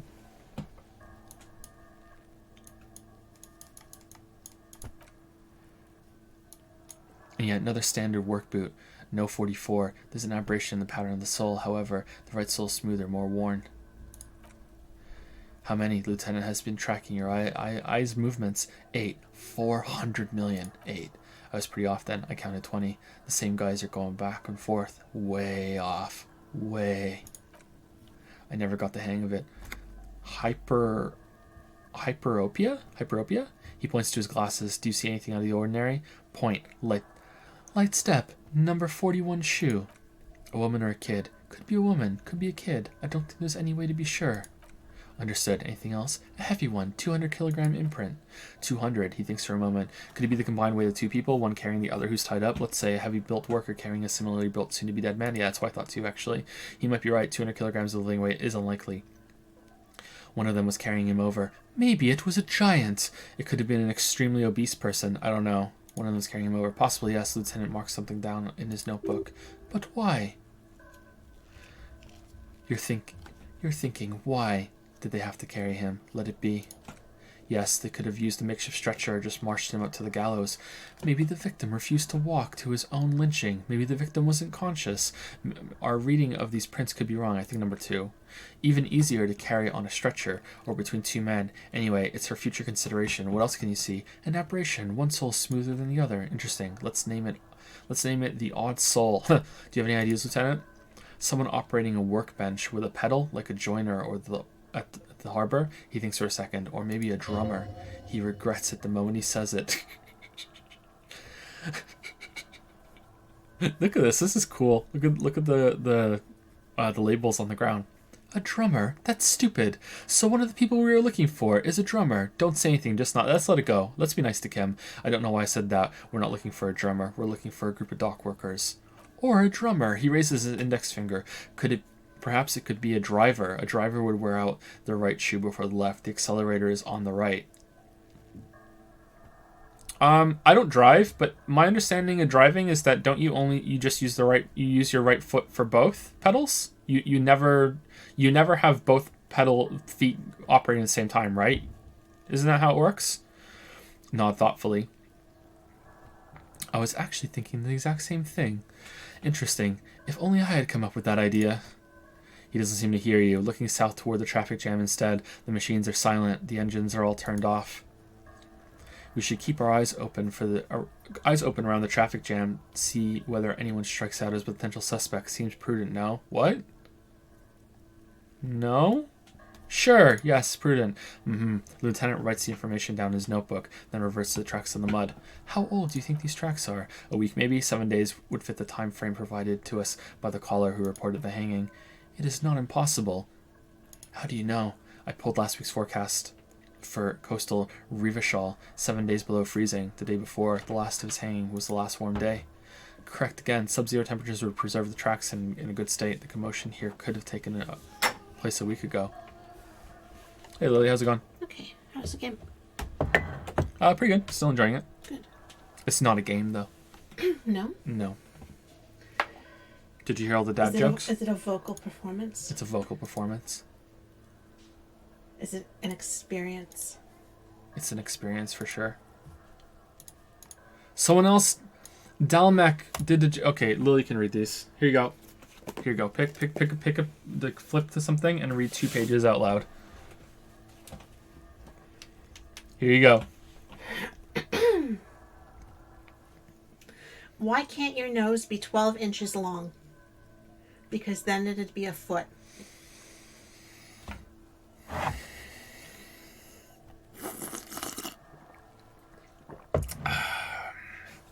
This was awful. Why did the pig get hired by the restaurant? He was really good at bacon. Oh, okay. What do you call anxious dinosaurs? Nervous wrecks.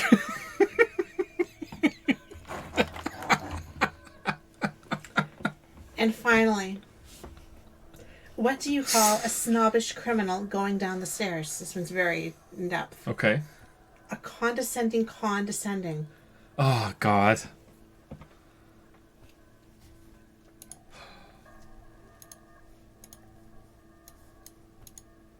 Caps the doorman requests another 2 pages. This is the whole stream. This is it. This is it now. This is it now. Rip boiled water. You will be missed. That's enough of that. No, we have 2 more to do. Do you want to do it or should I do it? A friend of mine tried to annoy me with bird puns, but I soon realized that 2 can play at that game. The deer grabbed the gun and gave the hunter a taste of his own venison. Oh my God. Why did the bee get married? Because he found his honey. What did the buffalo say when his son went to his son when he left for college? Bye, son. Bye, son. Okay, I think no more for the rest of the stream. They keep coming in faster than we can do it. I think we're done. No more for this. I'm vetoing it. I'm vetoing it. We're done. You're done. You're done. Thank you to Lagia Crux for the new Silver Prime. Welcome to Prime Time. Clawfist from Lily. Clawfist. Thank you, Jekkomans, for the 500 bits. This is for the Adventures of Trash Can VODs. Most fun I've had watching a Let's Play. Really? Oh, damn. Thank you, Jekkomans. I'm glad you enjoyed it.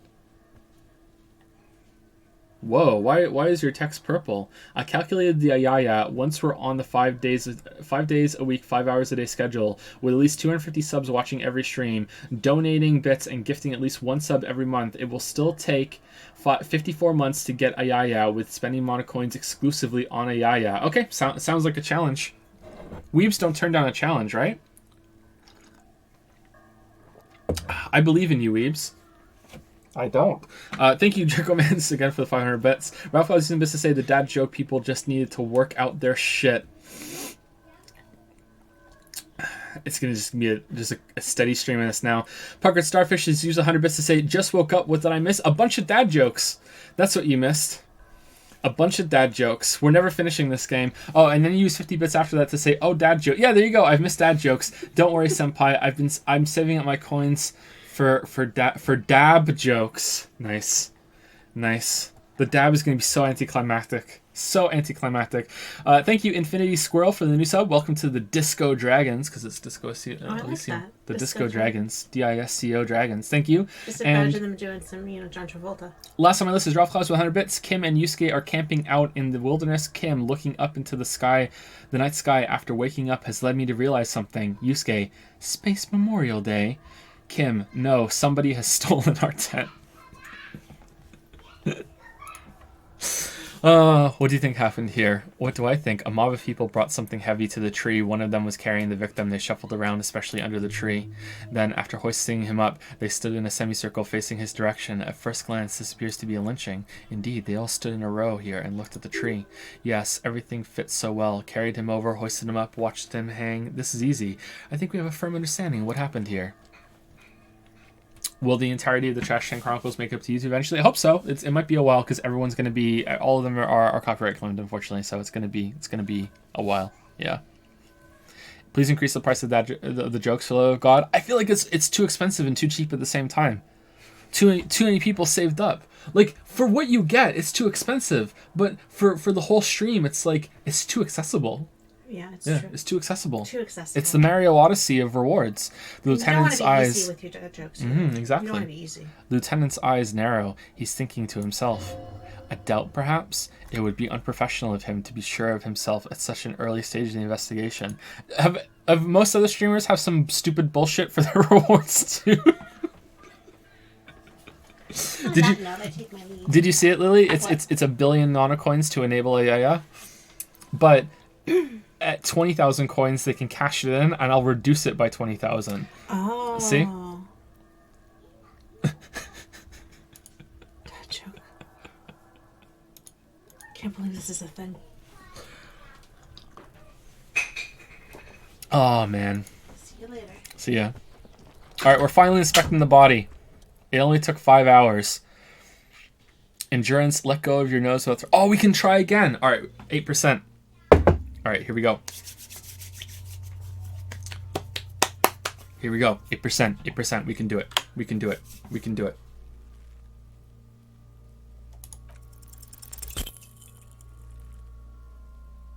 didn't do it. Item lost. Ampoule of ammonia. Oh, I guess we used it? Okay.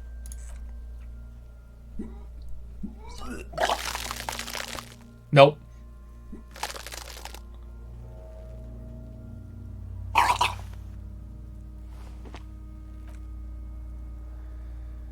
The ammonia only makes it worse. The combination forces tears out of your ducts. You manage to keep it in once. The second time, not so much. When the vomiting is done, your cheeks are wet with tears. The ammonia didn't help at all. I think I don't want to be a cop anymore. Spit and say nothing. The ammonia didn't help at all. Nor does the wind right now. You feel the lieutenant pat on your back rhythmically. The weight is reassuring, like a crenel on solid fortification. Pat, pat, pat. I'm like the mailbox to him. I've seen strong men turn themselves inside out for hours. You're facing tough odds here. Alcohol withdrawal makes it considerably harder. Oh, let's go drink. Why can't I keep it in if I've been a cop my whole life? This is bullshit, because you've also been drunk your whole life. This is bullshit. I don't want to do this anymore. I don't want to be a cop.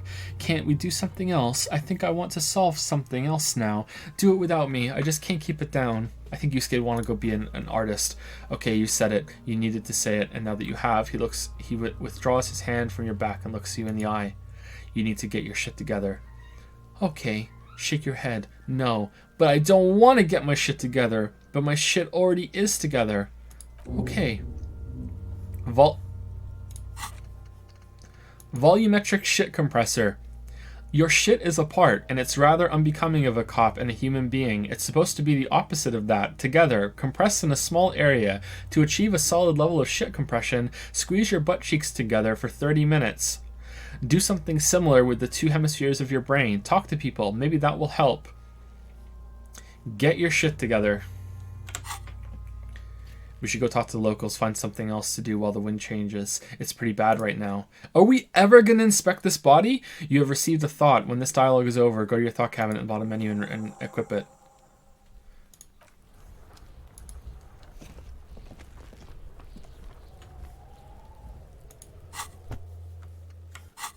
Okay, we don't have a thought. Should we replace rigorous self-critique with the volumetric shit compressor? I think it's done, actually. I think it's set forever.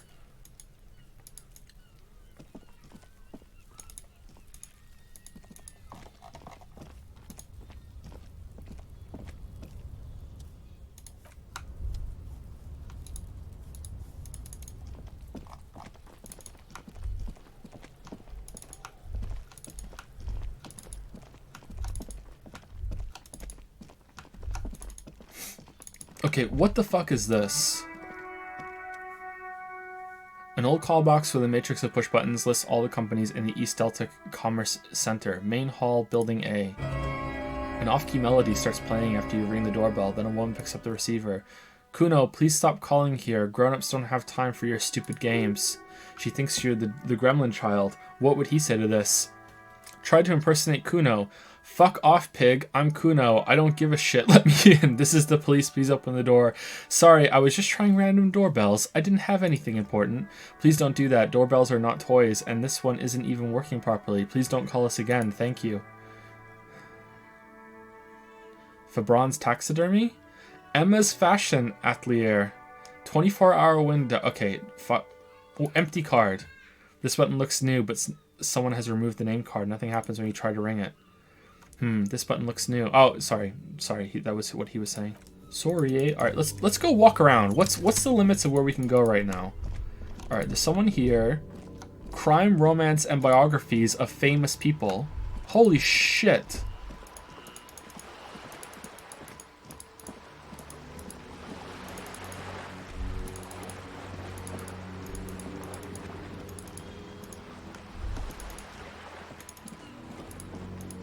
Oh, no.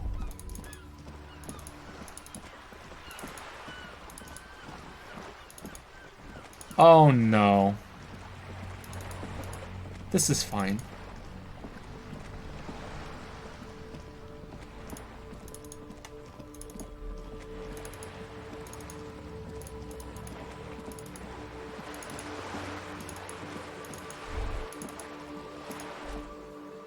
Whoa, what do we hear? A bridge? A bridge with loose nails and rot-infested wood that creaks in the wind. A construction code violation if there ever was one. Whatever, let death come. I'm never going to be able to say it right. Revachalian badass. Cam, it looks like we got a construction code violation. Guess I'll have to take my chances. Lieutenant looks around. True, they never cleaned up the war damage. The rest of Revachal looks better, though. But, Lieutenant, think about the splinters.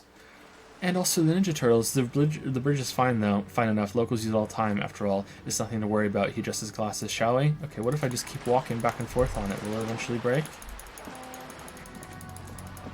Can we kill Kim? So, one change I wish that the game had, maybe it's in the options menu, I wish I could hold left mouse button and he moves toward where I'm going, instead of having to constantly click. You hear the distant squall of seabirds. A splatter of bullet holes lines the wall. The sight of bullet holes stirs something in you, making you forget the lieutenant's surname. Kim, look! Bullet holes! Bible! The fading marks are too degraded to draw any forensic conclusions, just chips in the sandstone. They look pretty ancient. Where? He looks around. Points to the chips in the wall. Someone has been shot. We're cops. We should solve it. There, he looks at the wall. Those are old. Oh, you mean like from the Revolution? What do you mean old? These bullets were fired during the Revolution over half a century ago. They do not warrant investigation. Okay, what can you tell me about this revolution? Not much. I don't have a fresh perspective on it. Shall we go? Oh, damn, we got experience for that. That's cool. Whoa, what's that? Yellow plastic bag frit. Equip this to collect tar from the streets.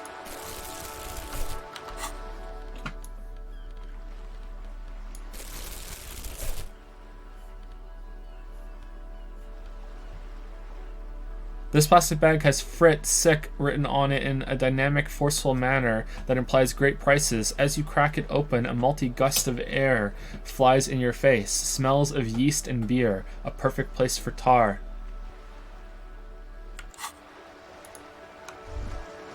What the fuck is tar? I don't know what that is. Is it tar A? Plastic tar.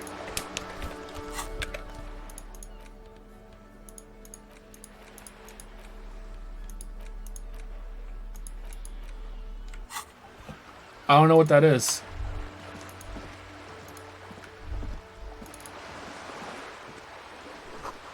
The ad reads broken window. Tibbs has windows.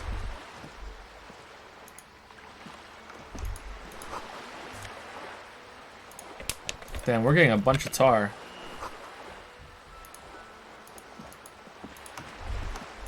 It's recycling. Oh, are we picking stuff up to recycle it for like a couple cents for each one?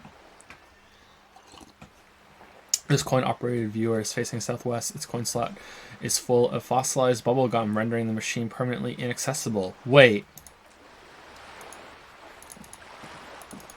Okay, I don't want to do this. I'm not that kind of cop.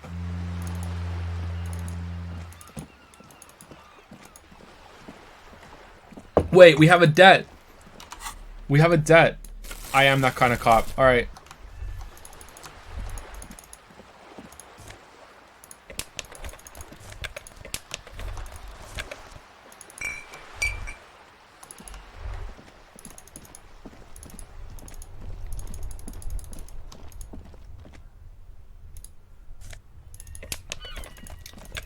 I pay my debts. I'm that kind of a cop.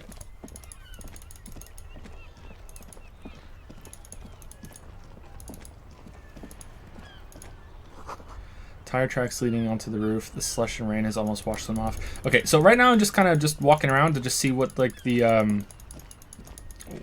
area we're in is like testing the boundaries of the map.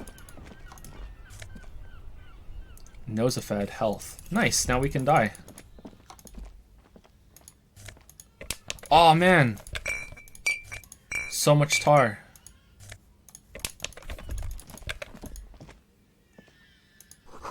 Water lockout of order until Wednesday, 7:15 a.m. All right. Ooh.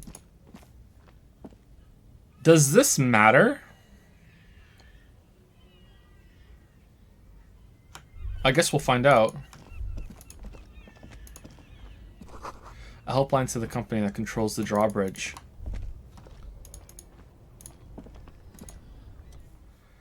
There's a pile of cheap sunglasses in a small box, a variety of shapes and colors. Yeah, but is there any like empty plastic bottles? You like sunglasses, officer? I've got the latest styles right here.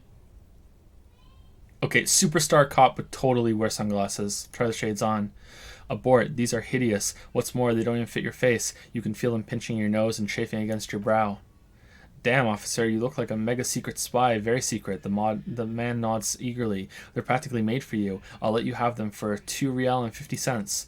No, Lieutenant gently removes the glasses from your face, setting you free again. You're definitely not buying those. Don't tell me what to do, Kim. I like those sunglasses. You're right. I'm too sensible for those.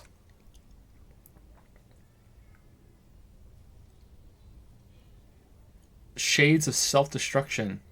What? Oh, we don't have enough money. All right, leave for now. All right, we'll come back for them later. Hot air rises up from the sewer, sour, acidic, and strangely comforting. Oh man, so much tar.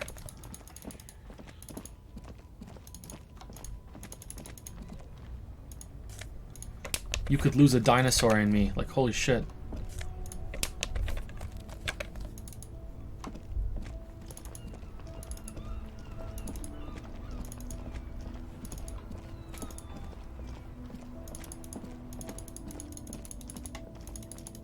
Can we get over here? Oh wow, we can. Horseback Monument. An old monument stands in the middle of the traffic island, pointing toward the sea. It looks as if it's been reassembled piece by piece, secured and mounted in the air with the aid of numerous ropes and rocks. Who is this? That looks cool. A silver plaque on the statue's pedestal reads, "I am Philippe III, the Squanderer, the greatest of the Philippian kings of Rivachol, son of Philip II, the opulent, father of Philip IV, the insane." What did this king do? Even by the standards of the Philippian kings, old sumptuous Philippe was known for his profligacy? Profligacy? In what way? Well, he blew through the whole national treasury, starting the decline of one of the penultimate century's greatest superpowers, the suzerain of Rivachol. Burgers Lettuce says, haha, my message is highlighted. Suck my nads, Joe. Ha ha ha, Lamayo. Got him. His own maladministration foreshadowed the fall of the monarchy during the anticentennial,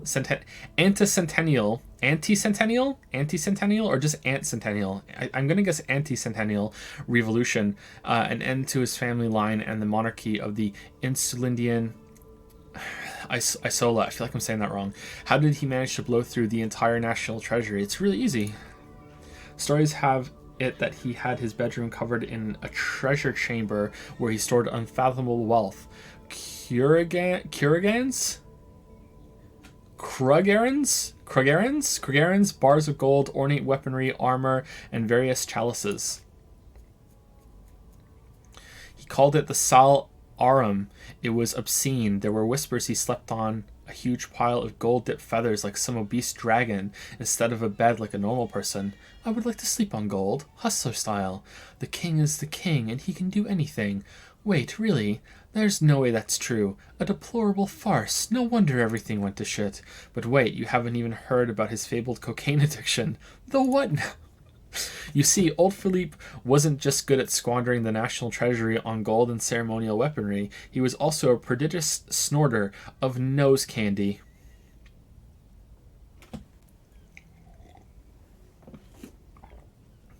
Prodigious? Because it's prodigy, right? Prodigious? Or do you pronounce it differently when it's like that? Okay, what is nose candy? That is a lot to process. So he was addicted to nose candy, a bloated druggie. That's what the revolutionaries said 150 years later, right before they emptied out the royal mausoleum and dumped His Majesty's mortal remains in the Insulindian Bay. Okay, what is nose candy? Cocaine. This is a lot to process. His Majesty's courtiers said it would help him connect with the higher realms. Beneath the cold waters of the Insulindian Bay, thrown there by the revolutionaries after they cleaned out the royal mausoleum. What happened to the statue? The original was blown apart by communards, then further damaged during the landing of the coalition's airships during the turn of the century revolution, when Martinez was leveled. Most historians think the coalition's hasty landing may have ultimately saved the statue. If the communards had more time, they would have reduced it up to even finer pieces.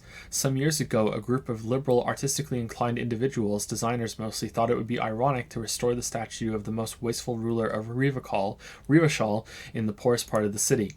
The statue is supposed to capture the moment and it was blown apart, like an instant frozen in time, a rare butterfly trapped in amber, floating on a sea of shit.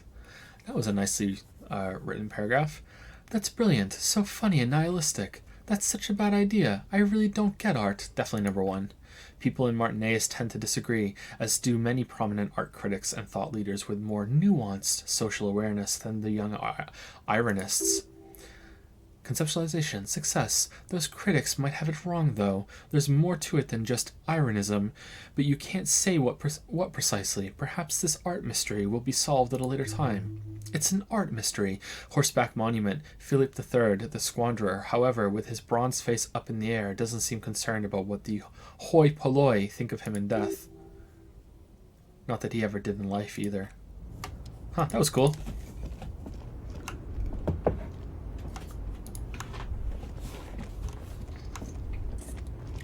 Anyone else overwhelmed as fuck with this game? Oh man, we can put a white tank top on instead of what? Okay. Hey, I'm an art cop. Alright, conceptualization, suggestion. I mean, I kind of feel like we have enough conceptualization. Let's put it on, fuck it.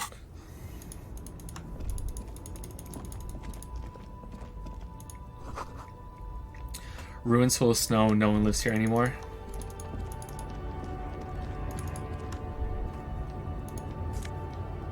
Oh, we found money! Nice. Okay, again, I didn't realize that was going to trigger a big conversation. I'm just trying to just look around the map.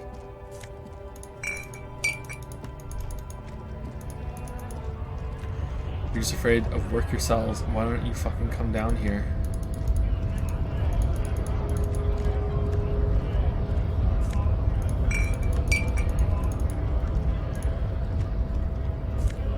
Oh man, you guys are just standing next to money. Sorry, I'll be taking that, eh? Magnesium. Okay, so is that the limit of the world? We just saw it all? I assume there are other areas. Goods for the lorry, haphazardly live the surroundings, but this is it for now? Is there a map?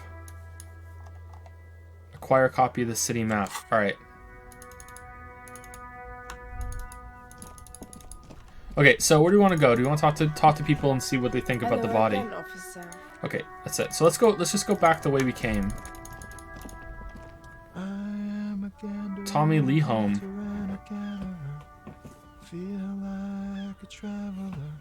The man mutters to himself, accenting the beats as he goes.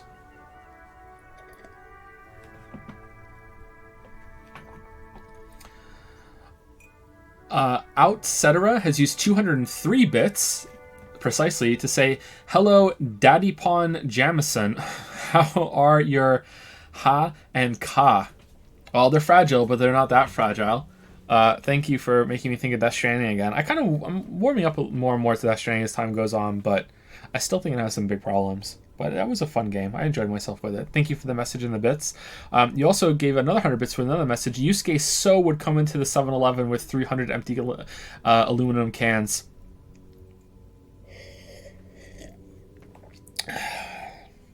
Yeah, he would. He would. Yeah, you're right. That's definitely on target. You're right. Anton1699 has used 50 bits to say, isn't the monocoin system really unfair? I mean, those of us who still go to school can just demolish their classrooms to get more. And thank you, Scumbag Soul, for the 15-month resub. Alright, now this is sick. Now this is pod racing. Thank you, Scumbag Soul. Has anyone seen the Star Wars movie? How was it? No spoilers, please. Don't make me post the banana.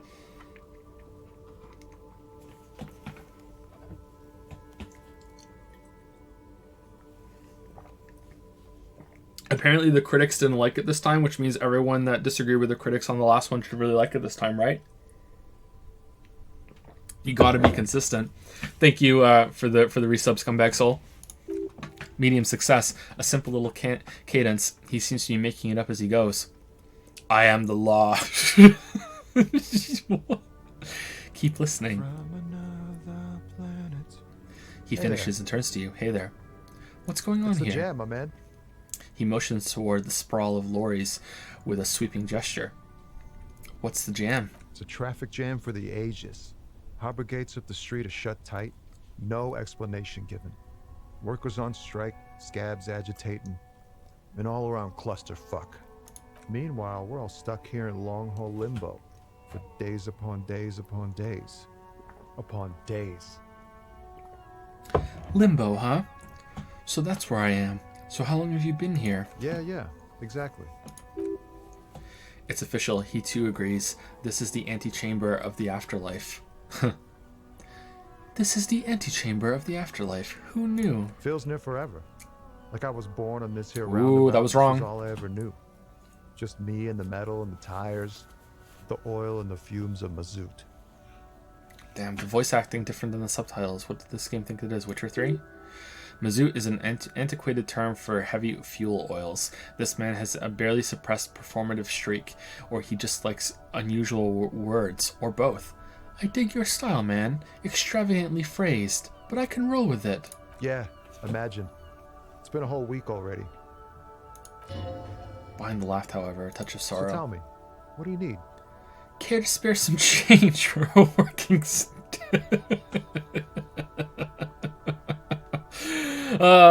tell me more about this strike. It's like whatever's going on over at the docks, workers got a blockade set up, making demands, no way in or out. What's the union demanding? Some pretty wild stuff, I hear, like a giant new power crane and half the company. I forget what exactly. Good on them, I guess.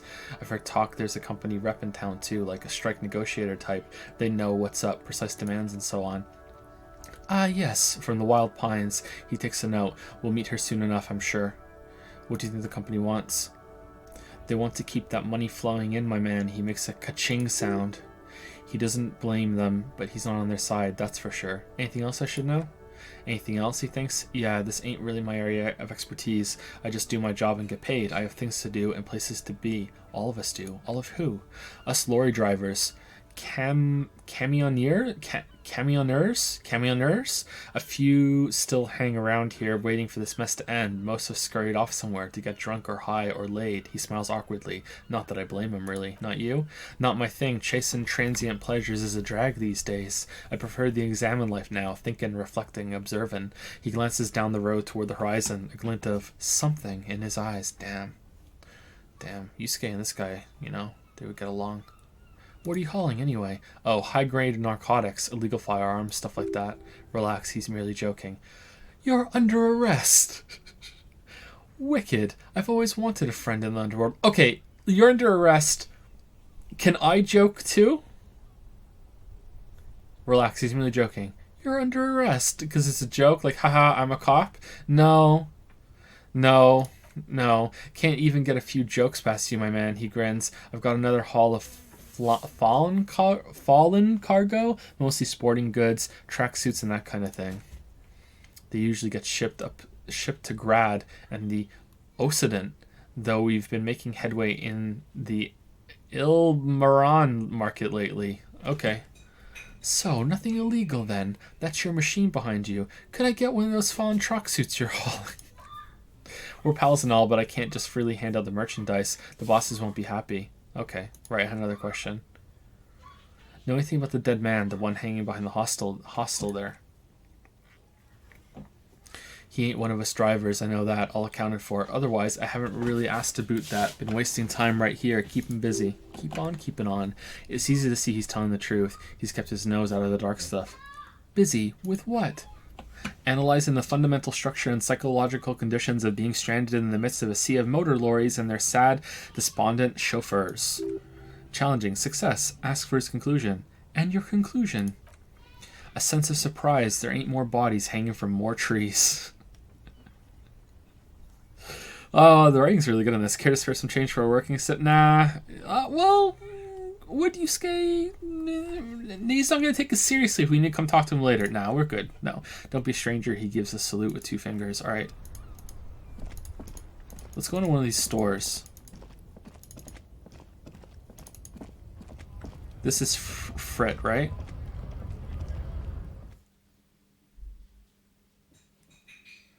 Drugs raise learning caps, but they're bad for your health?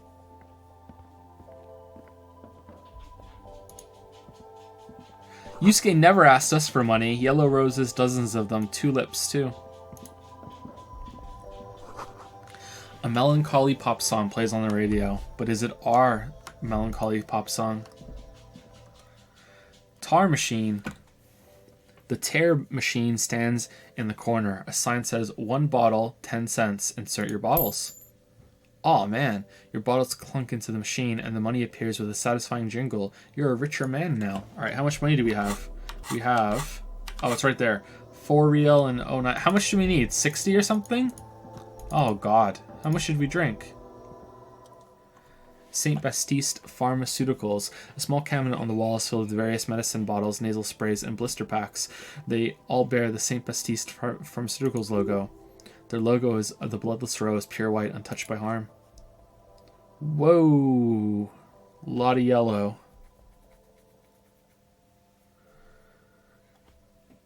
Just ask me if you need anything from St. Baptiste. We don't stock prescription meds, but we do have Nosafed, Drouamine, magnesium, and Hypnogamma. What is Hypnogamma? Oh, it says +3 morale, +1 morale, +3 health, +1 health. All right, well, we never need the more expensive stuff, which is a shame because it's more efficient. Yeah. Oh, well. What do these products do? I don't know. Let's see. Nosafed is a nasal spray. Dramamine is a really good painkiller. Magnesium is a dietary supplement. Hypnogamma is she stops. I don't really know what Hypnogamma is. I guess it makes you feel less shit. It's recommended to use after lots of partying, studying, or exercising. Thank you for explaining, miss. Her nose is already back to her magazine. Who is St. Baptiste? St. Baptiste? You know, she nods slowly at the cabinet. The pharmaceuticals company? St. Baptiste Pharmaceuticals, the one that sells meds out of St. Baptiste. She points to the cabinet. That one there? She is right. St. Baptiste, the company, derives its name from St. Baptiste, the city itself so named after St. Baptiste, because that's what it is, St. Baptiste. The rare case where that really is the full etymological... I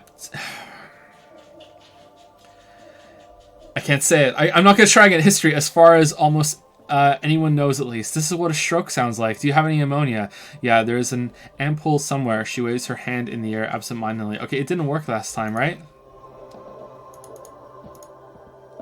Welcome to Frit. Feel free to look around or something. Everything is out on the shelves.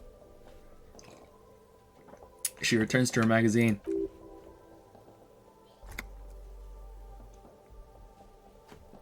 What's that magazine she's reading? Before we go on, what is this, Frit? What magazine are you reading? Let's proceed. I have some questions for you. I don't know. Frit? Why is it written with 3 T's? I think they think that the extra T makes it funkier. She chews on her gum with disgust. It doesn't. The story goes that normal Frit with 2 T's, a men's workshop in Friederfort, was already taken. So when Frit Retail Inc. grew into a multinational corporation, they had to add an extra letter to avoid trademark infringement. In case this is the first time you've ever stopped by, I have something, I don't know, I've never been officially diagnosed with this, but I have something kind of like dyslexia when it comes to reading. Letters are fine, but sometimes words kind of flip for me, and like 2 lines will just kind of smash into each other. So what I did there was like the story that goes instead of goes that. Like things like that happen to me quite often. It happens when I'm writing too. It's not as extreme as dyslexia, but it's something kind of close to it. I don't know what it is. I've always had it though, forever. It's mostly when I'm reading out loud too. I don't think it really happens when I'm reading myself. Something about having to do both at the same time, maybe? I'm not sure. What magazine are you reading? You mean this? She looks at the cover, boasting a colorful photo of 2 girls kissing. This is Pop Stars. It's got like famous people in it. It's not for sale. Looks like it also has something called Police de la Mode featured on page 34. This speaks to you. Oh man, rule 34. Stupid famous people. I approve of this. Very futuristic. Tap on the girls kissing. Forget about all that. What is this? What this is okay, that's a mistake, right? That's not me. That doesn't help either, the fact that there's some mistakes. That's a mistake, right? It's supposed to be, what is this fashion police feature? Point at the cover. I'm not even interested in that magazine. I don't even know why I asked about it. Okay, can I do more of that? Like, I want to do both 2 and 3. Let's do 3 first. It's where they rate different outfits famous people wear. It's kind of funny. They're kind of mean. It's about who's the most stylish. Who's the numero uno guy in there right now? And does he look like this? Point to yourself. Point at yourself. Point to her hat. I bet your hat would take the prize. So who is the most stylish there? It can't be anyone from here. Number one. Her lazy eyes scan up and down your body, assessing the situation. No, I don't think so. We are not the fashion police. We could be. We're the real police. You mean this? This is Pop Stars. It's got like I famous approve people of in this. it. Very futuristic. It's not for sale. She pops her raspberry flavored bubblegum and nods. The lieutenant frowns at you before turning to the clerk with an apologetic half smile. Let's proceed. Okay, I'm not really supposed to be chatting to anyone, but She puts down the magazine. Can you tell me anything about the dead body? Can you tell me anything about this reality we're in? Reality, you mean? What reality? Economic reality? Or she is like a student unexpectedly called upon by a teacher. Can she answer the classroom question? Yes, tell me about the economic reality. No, I meant the physical reality. I don't know, what about it? Where are we? We're in Frit? No, I meant, where are we on a larger scale? As mankind, or as a nation, or what will her essay prompt be? As a mankind, as a nation. Like, where in the world? As a nation. We're in a, she rubs her face thinking, we're in a transition. You know, transitioning from monarchy to democracy, all that stuff. She nods, then folds her magazine back. What time is it? I don't know, look at the clock, it's right behind you on the wall. The clock shows the time to be 10:09. The hands seem to be still. It's apparent the clock is on work, yeah. What if it was 10:09 when we came in? Would it show? What is the revolution? When ordinary people take over the government and demand democracy? What about the one we had here in Revachol? Yeah, it happened like 50 years ago or so. Sorry, I'm not very good at this, at history, I mean. The coalition, what's that? Someone told me there is one. Our government? Or do you mean something else? Sorry, I really need to finish this article. She taps the magazine on the counter. I won't bother you with this nonsense anymore. Cool. She seems happy to return to her reading. Can you tell me anything about the dead body? I don't really know anything. I mean, I know it's there, but I haven't seen it. Did you know the man who died? How long has it been there? What do you think happened? Thank you for your help. Do you know the man who died? Not really. Not really. Does that mean you knew him a little? No, I didn't know him at all. How long has it been there? I don't know. Really long? What did you think happened? I don't know. No need to worry. The lieutenant's voice is soothing and professional. It's just standard procedure for us to ask around. If you hear anything, let us know, okay? Okay, she scratches her nose. Thank you for your help. Oh, okay, well, this was a waste of time.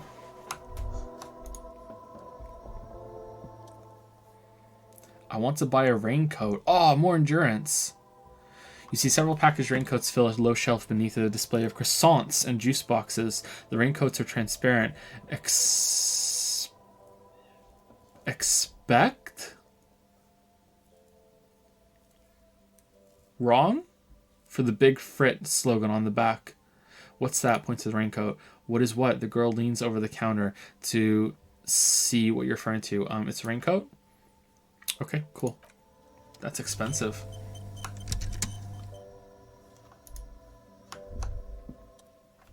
A colorful display of cigarettes and alcohol bottles lines the shop wall, inviting you closer. I am in heaven. I need it all so bad. Say nothing. Just take it in. This is not a good place for a recovering addict. The clerk looks at the wall of the goods behind her. I guess not. No. She adjusts her hat. Physique, morale, intellect. Whoa. 30?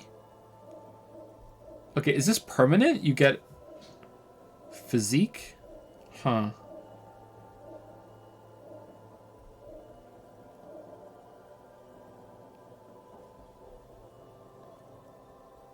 I'm obliged to inform you that both alcohol and cigarettes damage your health, but I guess you already knew that. Please tell me more about these products. The Pale Age vodka is special, I guess. It's stored in pale for a couple of years, which makes it super expensive and super strong. What is pale? You know, she shrugs, uninterested in explaining it further. Okay, what will consuming this stuff do to my body? She stares at you, unsure. I mean, I already said it hurt you. I don't know what else they do. Drugs give powerful bonuses to your main stats while dealing damage to your health and morale. Cigarettes raise intellect while damaging your health. Alcohol raises physique while damaging your morale. So is it like... Does it like go into a slot or something? Like an inventory thing? It's like a trinket? Do you sell any under-the-counter vices? No. She fixes her hair underneath her cap. Frit only sells legal drugs like the law says. Leave. Okay.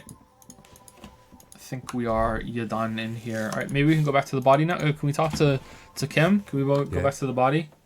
No. Let's go try and go back to the body. Do. Thank you, Adolf's Last Dancer, for the 2-month resub. 2 months with the Disco Dragons. Dancing. Thank you, Common Plebeian, for the new sub with Prime. Welcome to Prime Time. Welcome to the Pickle Jar. Puckered Starfish used 150 bits, and then another 50 bits after that to say, I'm so sorry, Joe. So let's brace for this message. Have you really been far even as decided to use even go want to look more like? Call 985-655-2500 inside the details for go further, and even more decided to use. You can really be far as decided twice as much to use and go wish for it when you decide far even want to use and go want the when really part even as decided to use look more like and go after. It's just common sense. Apply today. Thank you, Puckered Starfish.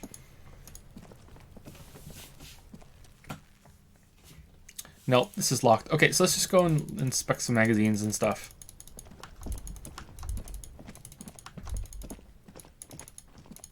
I feel like we're gonna run out of day.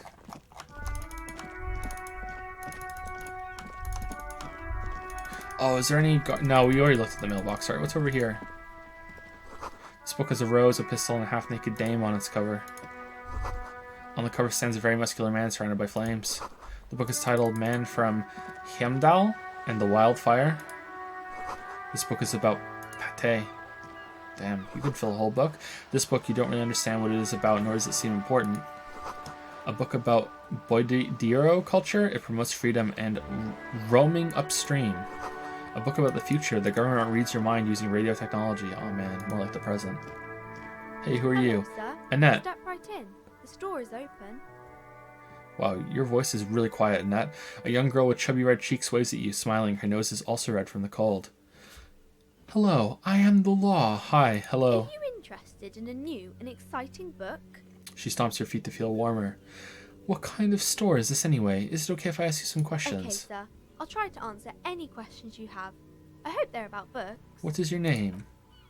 My name is Annette, sir. My mom, her name is Plaisance? Plaisance? She owns the store. She's inside minding the register or organizing the stock. The girl gazes at the window, then suddenly jolts her eyes wide as if recalling something. Feel free to step in and browse our wares. And you're standing out here in the cold because... I'm signaling that the store is open. She nods eagerly. Otherwise, people might not know. They'd miss out on the crime, romance, and biographies of famous people. A sudden gush of wind turns the pages of the books on the counters. She covers her face, smiling, but she's cold. You're cold. Can I help you in some way? I should have a word with the store owner, maybe. Such a good trooper you are, already learning the value of hard work. Pat her head. I could help by brutally dismantling the free market.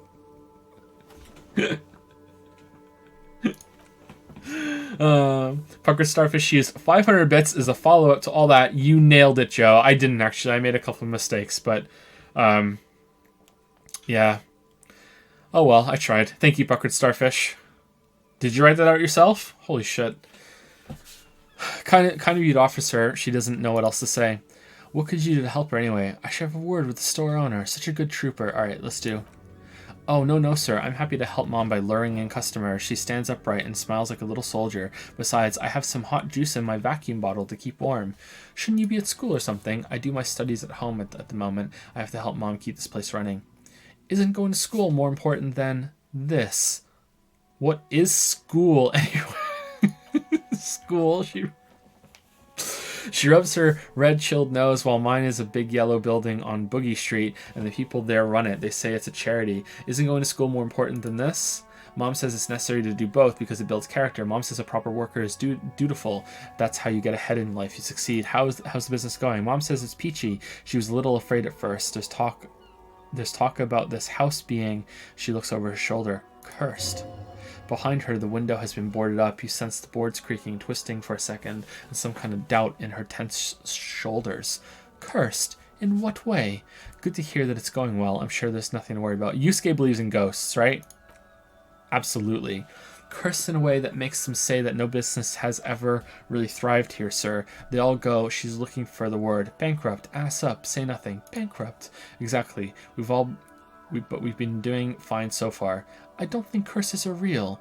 This sounds rather serious. I should probably look into this. Narrow your eyes and look through the creaking boards in the window. Yeah, for sure.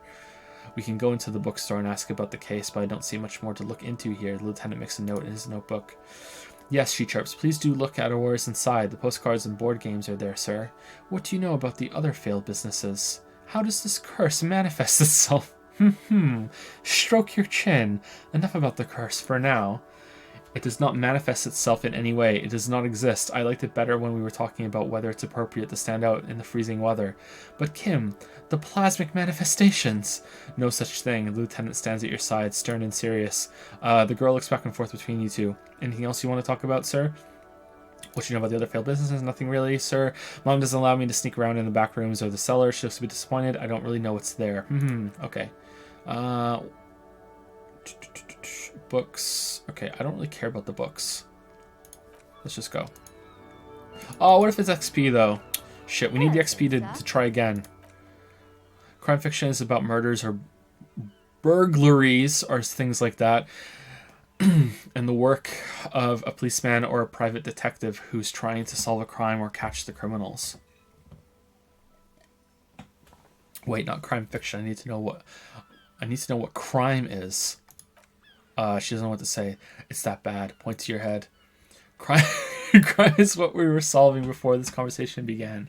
Why would anyone want to read about crime? It's exciting to people, I guess. They get to imagine dangerous things, and it's kind of like a puzzle where you can guess who the criminal is or how the good guys are going to catch him, as long as it doesn't lie to you, though. I'm a policeman myself, by the way. You don't look much like a policeman. She examines you as if to find something policeman-like. Huh. Well, what does a cop look like then? Okay, then maybe I'm not a policeman, or I should stop being one. Didn't mean to offend, sir. Sorry, sir. It's just that you don't look like Dick Mullen. She points to a book cover, Dick Mullen Lore, on which you see a strapping Vespertine officer. He stands grimly over the body of a dead woman. I used to be exactly like that Mullen guy. Then I decided to live a little. You know, nobody actually looks like the guy in the picture. That's just a stupid fantasy of a man. It's not your body that's important in police work anyway. It's your point to your head. Wow, look at that guy. Look at the guy. I'll never be as good as Mullen. I had other questions. Number 1. What's that mean? Cut loose, raise hell, blow off steam. And everything's better now, sir? No. Why's that? Look at me, a hideous beast, a failure of a cop, a disgrace. A man can never be truly happy with who he is. Oh, okay, she blinks at you, not knowing how to reply. I shouldn't have said that thing about Dick Mullen. You know, nobody actually looks like the guy in the picture. That's just a fantasy of a man. She looks at Dick Mullen, frowning. Dark, arrogant, violent, likely overcompensating for something. He isn't even drawn right. He isn't even drawn right. This is not how human shoulders work. Their perspective is all wrong. She examines the picture, trying to find whatever is wrong with it. She then shrugs and puts the book aside, unconvinced. That's just no way to cop. I can do it way better than Dick Mullen. Yeah, experience. Sure you can, sir. She smiles mischievously. He's just a fictional character. He'll be no match for you. Okay, I'm going to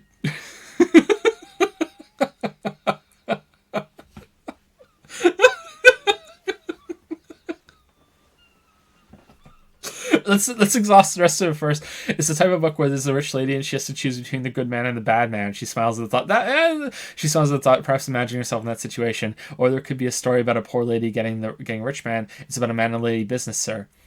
It's about man and lady business, sir. What about a poor man getting a rich lady? What about when both of the men are bad? What about when everyone is poor? What about a book where the man and lady business doesn't work out at all? I haven't read many of those. Maybe you should ask Mom. Yeah, you think she has one about an excruciatingly painful breakup. I don't think it's a romance story if the main characters break up, though. She pauses, trying to figure out the appropriate answer. No, think about it. One where they plunge into a torrid spiral of pain and recrimination, only it's really long and drawn out, scarred for life. Phantom limb! No, I don't know. She looks at you with puzzlement. Doesn't ring a bell. All right, I'll ask your mom. Yeah, she nods relieved. She knows books definitely. What was that? An idea for an unfinished novel stuck somewhere in your forebrain? What about a poor man getting a rich lady? It happens, but usually the guy gets rich in the process, or should actually be rich himself, but has lost his family property unjustly, like during the Revolution or something. There's so much reading. Those are unhappy books. For most of the pages, people sad about what they have lost, but then it all turns out just fine in the end. What about both of them men are bad?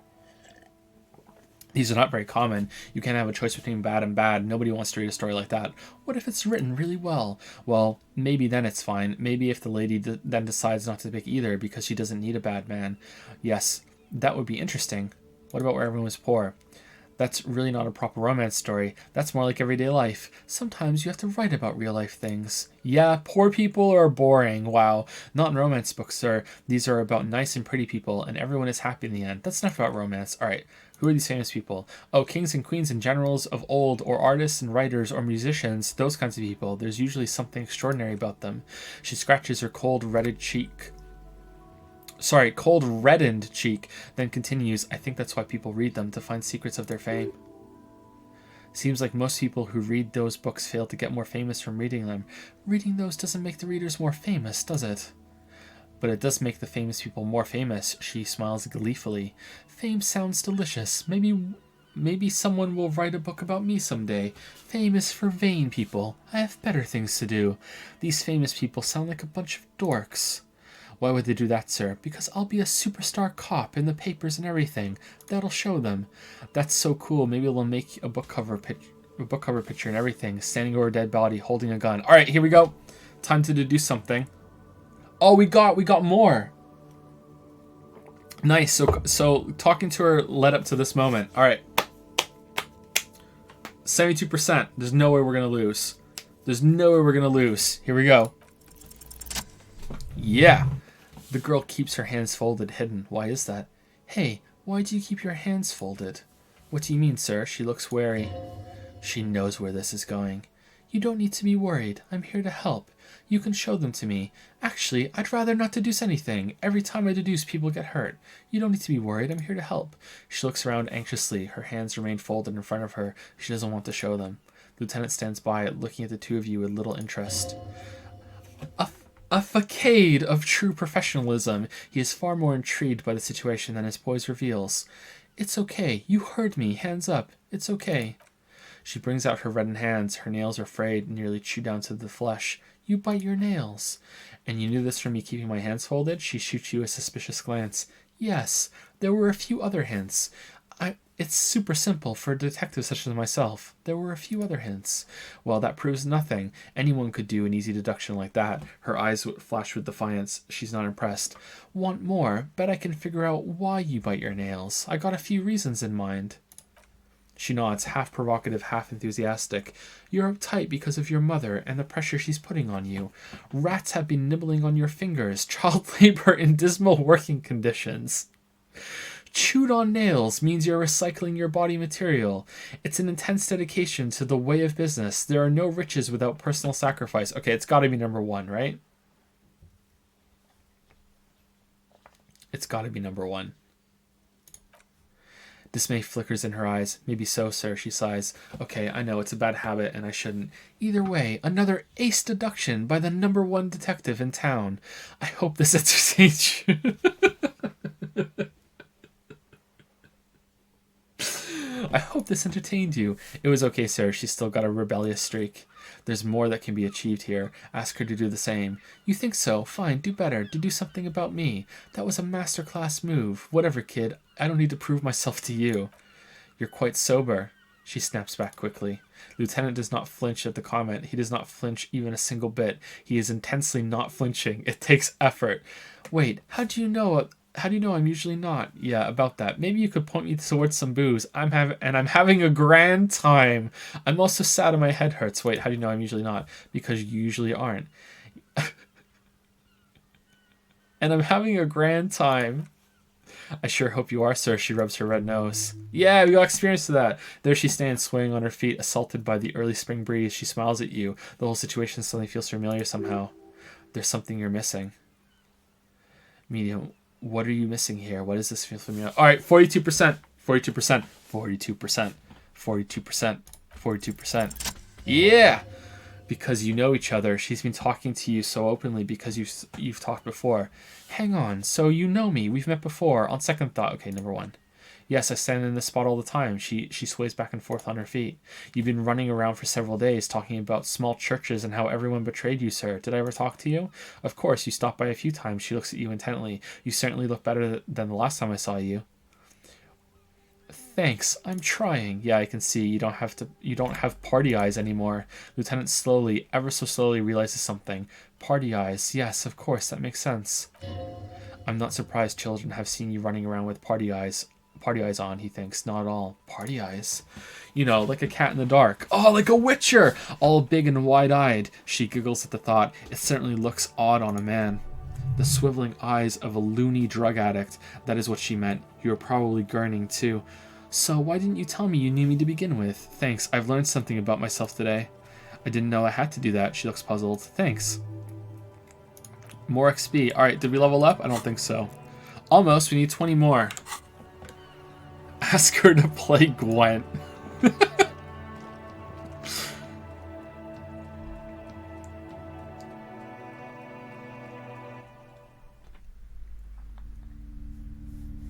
Here's a meme for you. Is it a metaphor?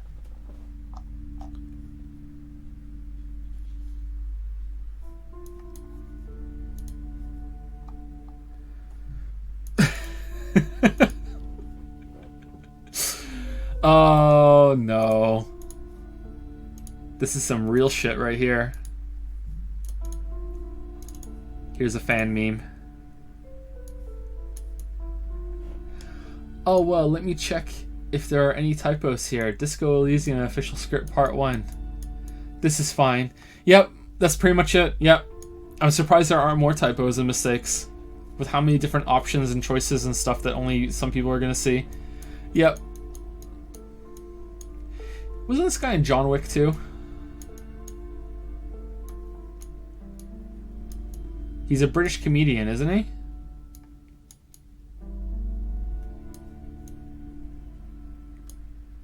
Also, you could replace this with Joe. Like, let's play Disco Elysium on stream. Here we go. This is fun.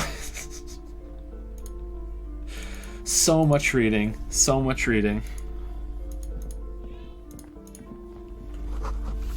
Old sports magazines tucked away in a dark corner. A small mountain of colorful board game boxes. There are numerous types of games for all ages. A lot of shelf space seems to be taken up by We're-all-related merchandise. Storekeep. Storekeep! What board games do you have here? Wonderful board games, sir. The Viticulturist is a classic for sure, or perhaps you'd like Archipelagos of Insulendi, a very educational game for those interested in geography. Rarbiter is a fun game of economic competition, but can get quite intense after a while. Oh, it's Monopoly. We have games for your for the whole family. You can play with your children. Who are you going to play board games with? Do you have friends or family? Wow, I have children, a family. Do I have friends? Looks at it. Are you actually friends, or just colleagues thrown together by circumstance? Look at me. Who'd want to have children with me? Don't be so hard on yourself, sir. You just need to clean up a bit, and technically, friends are a bit like family. She fiddles her pendant. I want to buy the Suzantery game? Suzerainty? Damn, that's expensive. What the fuck?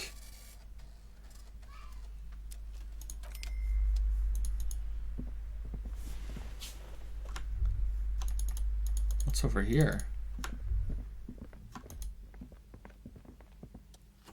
Closed curtains. You see a set of tattered curtains blocking the way to another room. A strange cage-like trinket dangles from the curtains. Excuse me, officer. The back room is strictly for employees only. Shopkeeper, what's behind the curtains? Examine the strange cage-like... Fuck it, I'm opening it. Just as you're about to pull apart the curtains, the petrified voice of the shop owner cries out once more. Sir, don't touch that. I told you it's off limits for the customers. Her hand is closed around her pendant, her fingers nervously playing with the talisman.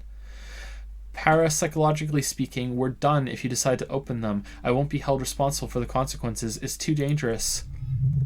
She looks away, mumbling. Why is everyone always messing with the curtains? Why can't they just buy books like normal people? This is about the curse. That's why you're afraid. Ma'am, this is different. I'm a police officer. I need to get in there. But I sense this place calling for me. I must investigate beyond the threshold. I don't care. You can't stop me. Alright, is this about the curse? No, it's just a storeroom for the employees. I told you. Now please step away from the curtains. She's almost begging you. You do? She grabs her pendant again, visibly shaken. My God, even more reason not mess with the curtains. Just step away, dear sir. I don't care. You can't stop me. No, she raises her hand to try and stop you. Please just talk to me, officer. Come here and let's talk this through before you decide to do anything extreme. Talking is always good. Go see what she has to say. There is something mysterious about the curtains. Be careful. You see a tattered case. No, I want to rip them apart for real this time. We're doing it. Oh!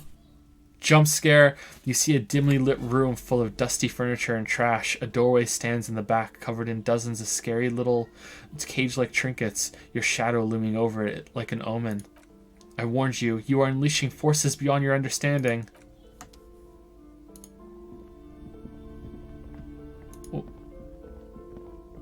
What? Ghostly silhouettes of hair dryers.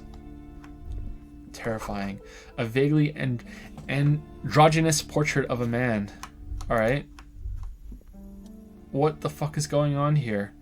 A heavy door with a missing handle stands before you, covered in dozens, if not hundreds, of little oddly shaped trinkets and charms. It appears to be locked. Knock on the door. Only an echo. No one is there. Alright, here we go. 17%. 17%. There's no way we're getting through this. What? Oh.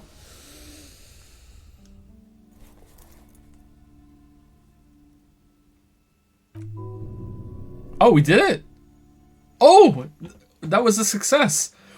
You smash into the wood and see a small crack appear on the doorframe. It's going to take one more try to break through to the other side, but you've done it. Lieutenant stares at you as you stand there silent and brooding. You're not thinking of trying again, are you? Alright, smash into the door again, wordless, or with fuck the system, freeze dirtbags, hands up now, fuck it hurts. Alright, what should we do? I say wordless. Wordless.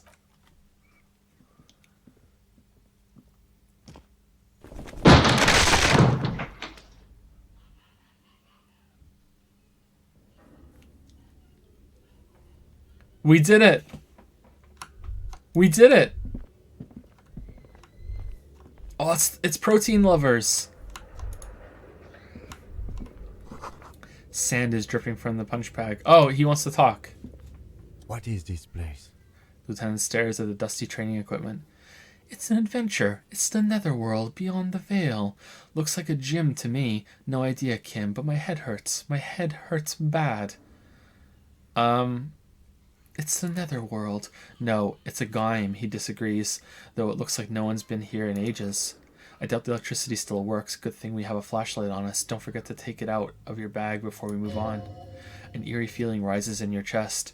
What if there's a reason why no one's been here for ages? Let's just keep going. I'm sure it's just a regular abandoned house, nothing mysterious here. Yes, because it's closed. No need to look for supernatural explanations where a banal one will do. Let's just move on. Now let's move on, shall we? Imagine being some bookstore owner and two jackasses come into your store. One is quiet and reserved. The other is a completely unhinged nutcase. And they start breaking your store and unleash an ancient curse. Alright, how do we get the flashlight out? Alright, we have the flashlight now. Oh, look at this! Interactive.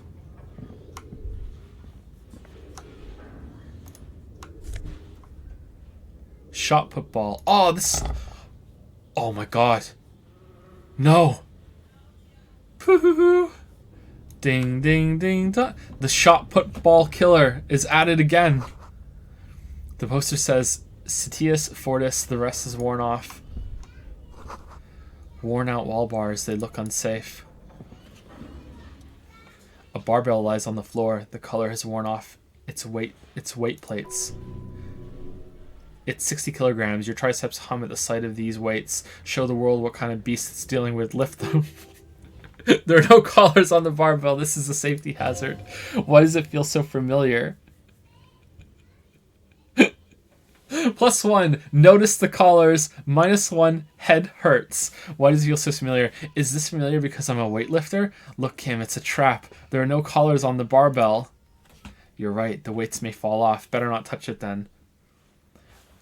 Actually, I don't really care about safety hazards. What kind of bastard would just remove the collars? It should be a felony. It would be a violation of EPIS safety regulations if the gym was still operating, but it isn't. No one's supposed to come in here anymore.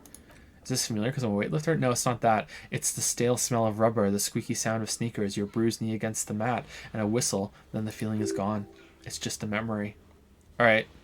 I feel like if we fail this, we'll die. But we have a health charge, right? 3%? 3%?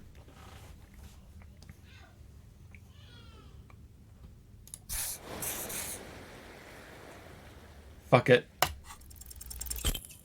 Oh no!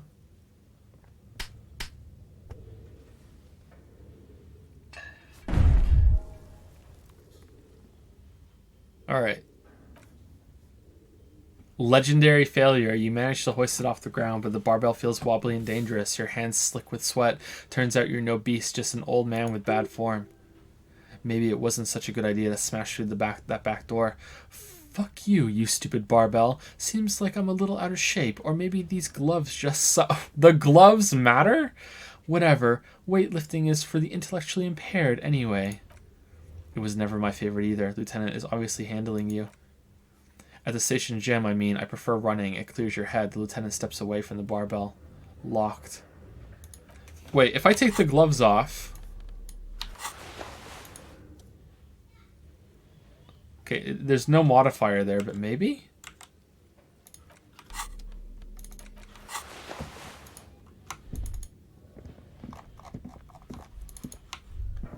Alright, let's go upstairs and die.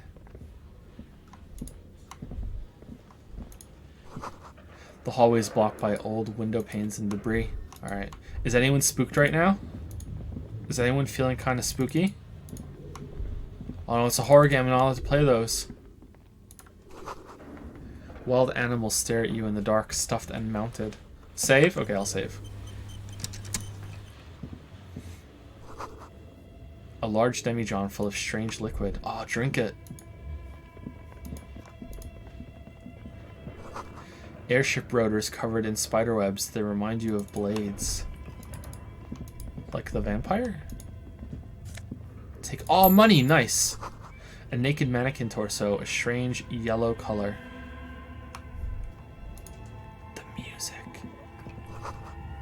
Blue velvet, soft to the touch, moth-bitten. Oh, more money! Oh man, this is really worth it. Production schedule, filament memory?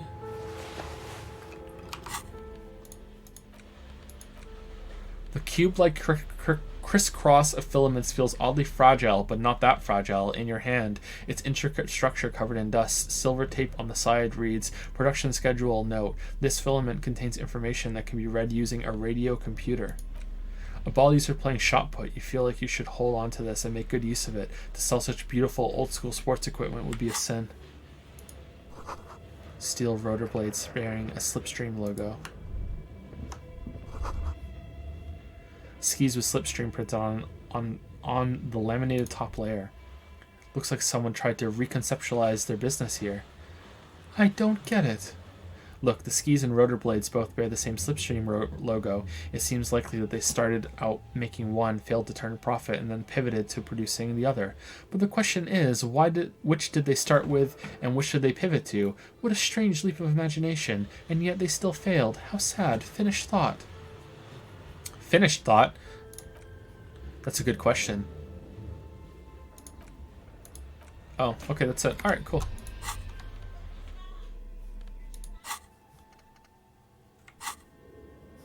Wait, do we have no, we don't still. Damn, we didn't get any XP for coming in here, or only got 5 XP? I have 3,840 monocoins. Who's got the most monocoins? Does anyone have more than 3,840? Project Dreadboard. Your flashlight slides over an old green chalkboard covered in scribbles, sketches, and schemes like an ancient cave mural. Some of the writing has faded with age, but you can still make out sections here and there. Photos and drawings have been pinned to the board. Inspect the drawings. These lithe, pointy-eared creatures appear to be different types of welkins. You can make out autumnal, I think that is, candle welkins casting wax-based magic. Oh man, nerds were here. Translucent welkins with organs shining under their skin, and even ether welkins hailing from the vast emptiness of sidereal space. Who are all these creatures? Fantasies of a tortured, feverish mind. You should adopt one of these welkins as your persona. No longer a mere man, but a welkin. One of the welkins, towering among the rest, appears to be different, however. Examine the welkin. This is important. It's a Varahamira, a high welkin, his face white and scarred like cracked marble. This is clearly a welkin supremacist. The note says, all non-welkin races will be purged. The Huldra, the Dwarg, the humans, and even the headless men, all of them purged. Imagine a world filled only with welkin, green welkin, dread welkin, and the high welkin to rule them all. Lieutenant can't help but comment, an inordinate amount of time has gone into drawing these little welkin creatures. Why would anyone spend so much time on this? Who are these creatures? Who drew them? Are they real? I have so many questions. Whispers one of them is a welkin supremacist. Political commentary. That one has a great beard too. Kim nods at the welkin's facial hair. Why wouldn't spend so much time on this? Some people really like building a world, I think, even if it's just for a game. Meta. Who are these? This looks like concept art for a project. It's not really real. Let's move on from the Welkins. Just look at those details. So much effort.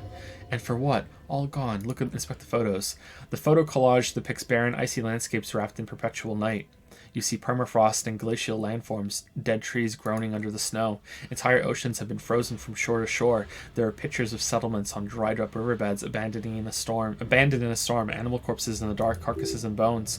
You see primitive oil rigs built into glaciers by boreal dwarg, yurts under the snow, great mammoth-like beasts of burden. A pinned postcard reads, the heat death scenario, a desperate fight for geothermal energy engulfs the world as we're all... or the white frost becomes untethered from its sun, drifting through the universe. Inspect the schedule.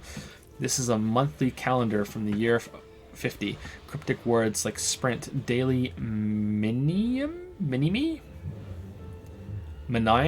and GPI span the marker-drawn grid, the grand scheme of production and money. Minime stands for mini meeting. It's probably mini-me then. It's part of a bigger framework for managing work called Run. Station 41 tried to implement it a few years ago but failed. Keep reading. What happened? As time goes on, the numbers in the boxes grow rarer and rarer. The board becomes an empty snowfield in the final days. Only failure and regret dwell in the region. Yeah, XP. Lieutenant looks at the frigid ice field of nothingness and concludes, looks like they didn't make it. Inspect the notes. The handwriting is only partly legible, but you can still make out 3 slogans. Call in, tune out, world untethered, and heat death of the universe. Alright, is this an Easter egg for like a different game or something? Or is this like what is this? This appears to be some kind of machine with a cube-shaped heart and wired framework. The keyboard has a rectangular on-off button. A piece of paper still hangs from the printer. A radio computer, says the lieutenant, watching you circle around the machine. Just sitting here without anyone in sight. He sounds surprised and a bit cautious. What do you think I should turn it on? We have one of these down at the station, but I never really learned how to use it. Turn on the machine. The machine lights up like some prehistoric animal stirring from its slumber.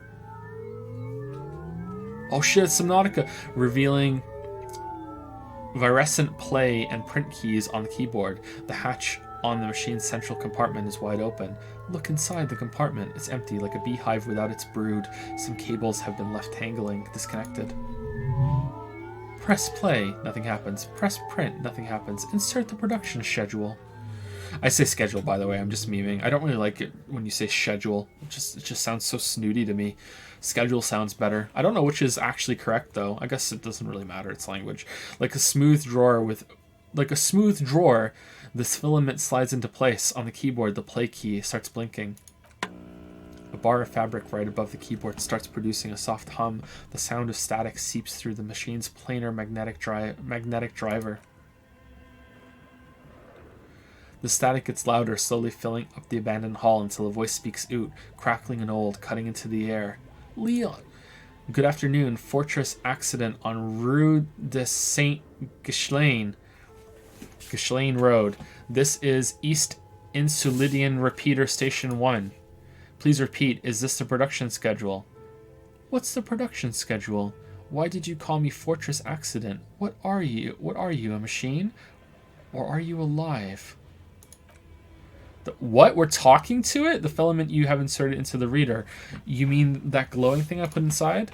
Yes. Is that the production schedule? Yes. Good. Please repeat the password. Password. Of course it would have a password. That's why there's a human administrator involved. A password? I'm really bad at passwords. Can you give me a hint? Is it my birthday? This is the police. Open this thing. I don't know the Would it give me a hint? No. Is it my birthday? Still no. This is the police. The voice recites, I am contractually obliged to protect the privacy of the filament holder, Fortress Accident. Without filing a warrant with Lintel, I cannot give you access to this filament. I'm afraid we're not doing that unless we want to wait for a month.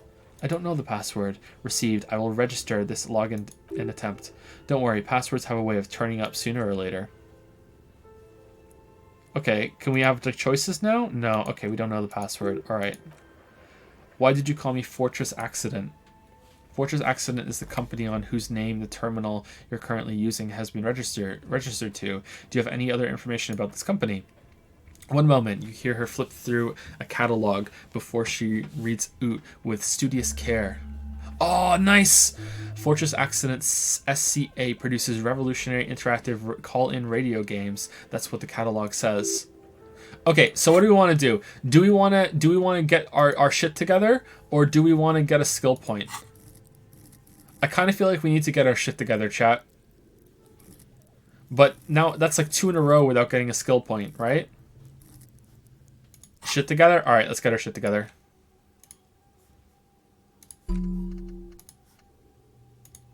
All right, we're getting our shit together.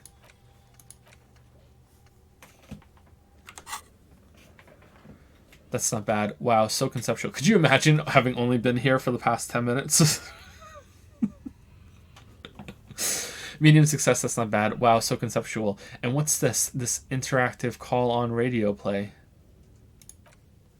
The static drowns her response. Any other questions? You hear her ask when the connection finally improves. All right, I want to go through that and see that again. Wow, so conceptual. She hums. All right. What are you, a machine, or are you alive? Yes, I am alive. I am 74 years old, and my name is Yvonne. Lieutenant whispers into your ear. She repeats passwords. Programming people are all paranoid.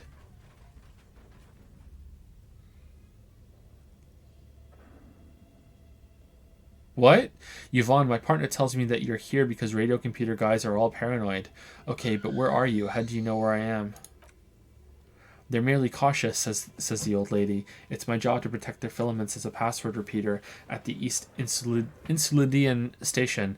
Okay, but where are you? How do you know where I am? I work as a repeater at the East Insulidian repeater station. It's my job to know where you are, Fortress Accident. As for me, well, some static then. I am sitting in my cubicle surrounded by a wall of radios. Okay, doesn't it get lonely sitting there all by herself? Doesn't it get lonely doing this job? Lonely? For the first time you hear her chuckle through the rustle of static. Why would it get lonely? I get to talk to people all day. That's why she does this. Now, please tell me if there's anything. Okay, that's all for now. Okay. Thank you and goodbye. The old lady's voice disappears with the static. Press print. Nothing happens. Alright, remove it. Alright, cool. Alright, well, this is an interesting area.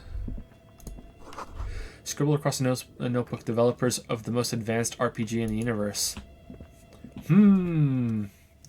This old fireplace is covered in lines drawn in blue and red marker, the mesh spreading over the stone like blood vessels on alabaster skin. It looks ghostly and strangely ancient. The whole thing resembles Kedron mosaic tiles, very Pysantic? Hold on, how do I know what Kedron mosaic tiles are supposed to look like? History class, students with their textbooks open, studying the roots of our civilization. Those aquarelle blue tiles looked beautiful in the sun. What am I looking at? Radio frequencies, it seems. UKV 123.6. Some written notes too, sparse and cryptic. Radio frequencies for what? Unclear. It looks like a cardiovascular system split into veins and capillaries. Very advanced. I like the word capillaries. This must be an elaborate piece of art. You think so? The web is comprised of radio stations. All lead back to one red heart titled the Game Master frequency. A note says this one can listen in on any station at once. Wait, who is this Game Master? Someone very important. The leader of a massive on-air game built by these people. A conductor for the hundreds of story threads that pass through the Game Master's frequency. If it's a game, then who's playing? Because it's a game! Whoever decides to call in to a call-in station, it looks like. All of this gone, left unrealized. There's no way a little basement studio working here could pull anything like this off. My God, the lieutenant leans closer, his finger tracking the maddening rhizome. It's as if the less money they had, the more ambitious their project became.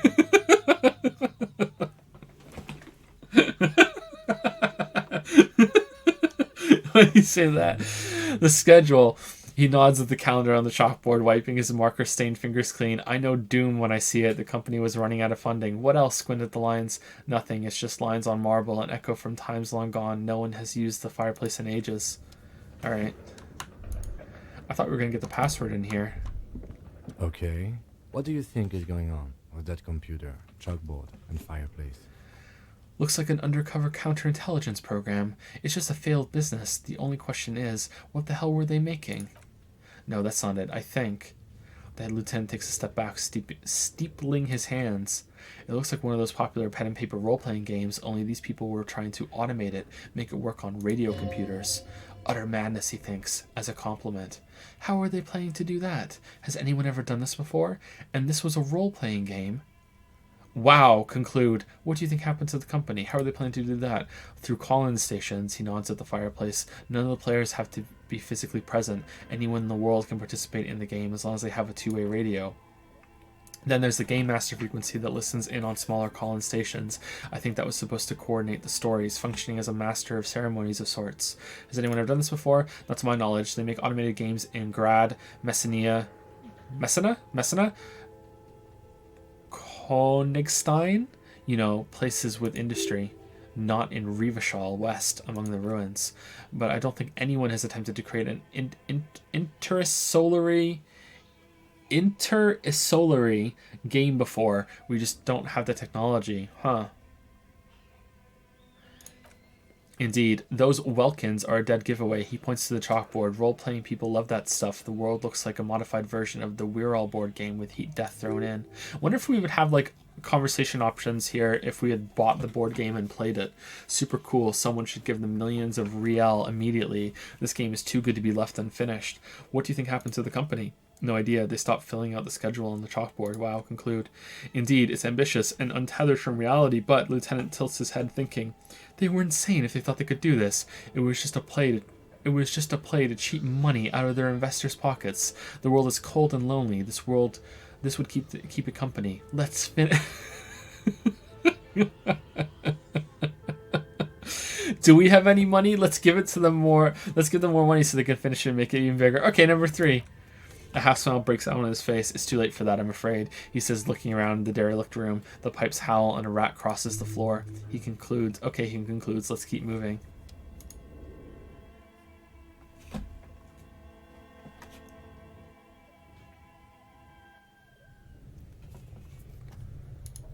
Whoa, what? Wow, this just keeps going, huh?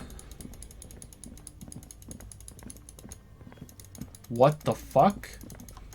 Alright, I wanted to go back and talk to the bookstore owner, but I guess this is a good place to stop. We're over time, and this looks, Shh! It's a bear. It's Monokuma. with the shot put ball killer. Oh shit. So Joe, I'd say you're about 5% through the game. Yeah, I'd estimate that too. Yeah. Okay, so I'll be like closing up in about, I think, 10 minutes after I get through some messages. So if you'd like to hear that stuff and also talk about the game just slightly, I would stick around for a little bit. But I think we're done.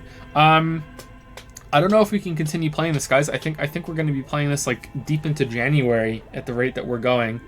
I don't know. Like, I'm enjoying it. It's hard on me though. I don't know. We'll continue tomorrow for sure, no matter what. But I don't know if we want to continue playing it. This is the problem with the long games. This is why I didn't want to get into one.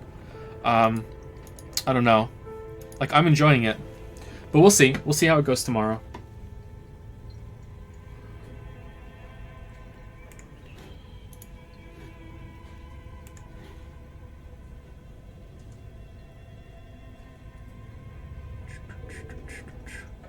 Meet Decoy use some bits to say, hey, late congratulations to the best waifu, and there's an image link. Can you link it again, Meet Decoy? Can you link it in chat? Are you here? Because I can't see it on. I can only see it on the computer that's not running OBS right now.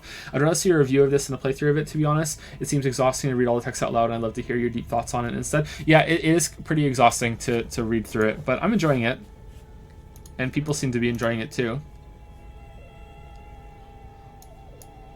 Whoa, what the fuck? Holy shit.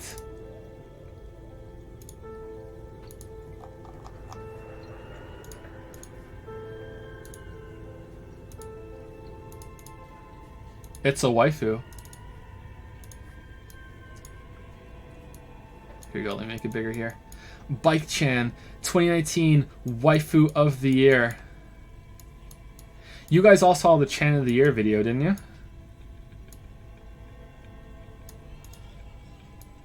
Oh shit, I moved it again.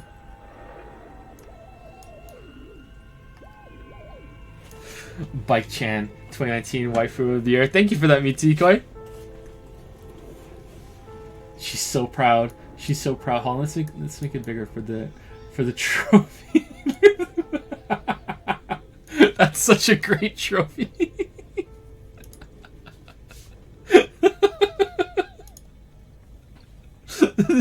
Those handles, like antennae on her head. Those are the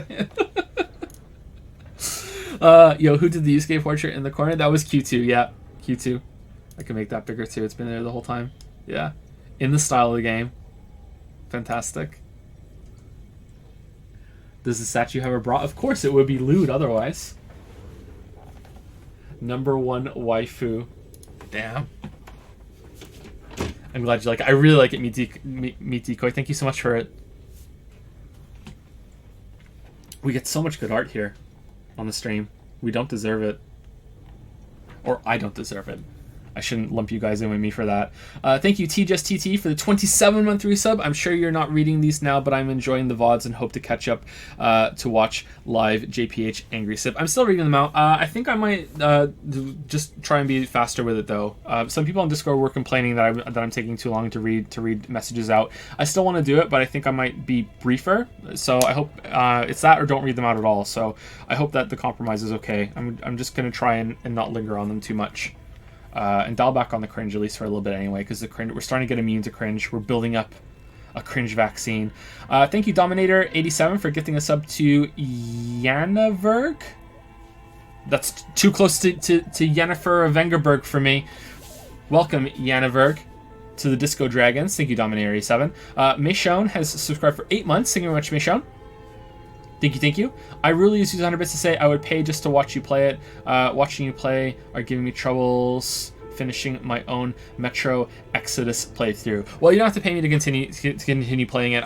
I worry that it's going to get boring for too many people, and then I might feel compelled to stream more to get it done faster, and then that's just going to delay Witcher even more than it's delayed. But yeah, I don't know.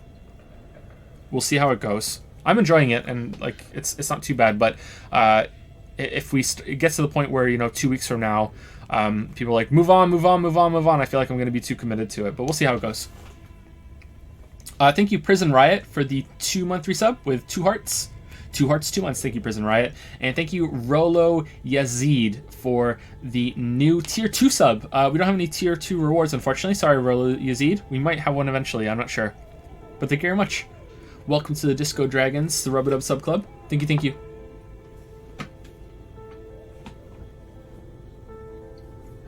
Let us do the dad jokes. And then we will end for the day. How many do we have? 3 dad joke requests. Okay, I'm gonna increase the dad joke price too. What should we increase it to? Should it be 10,000?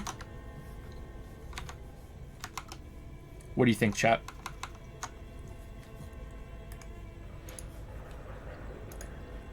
$5K?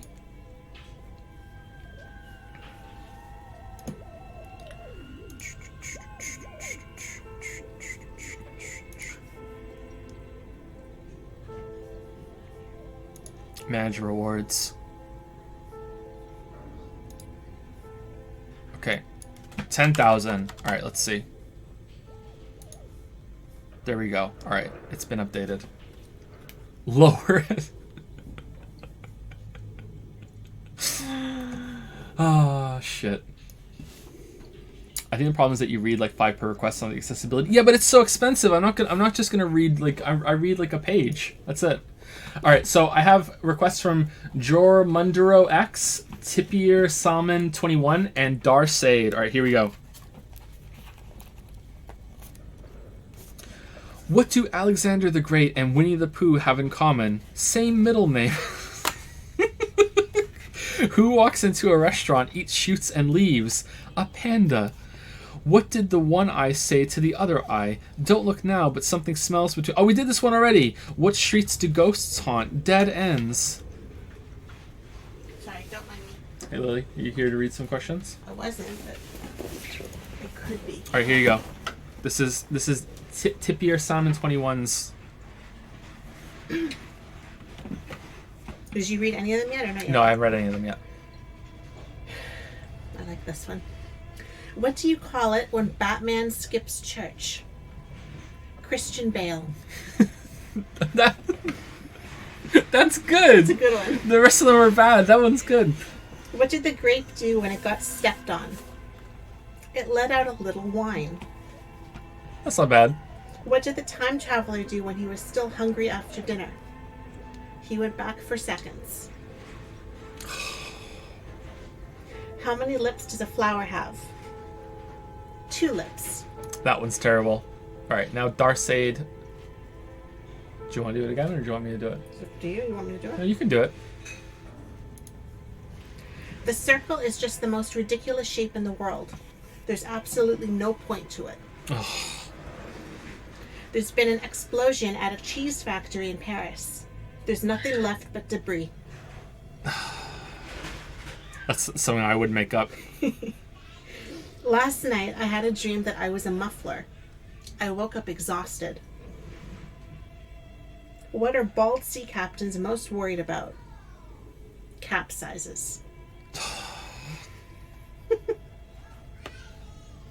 They keep coming in.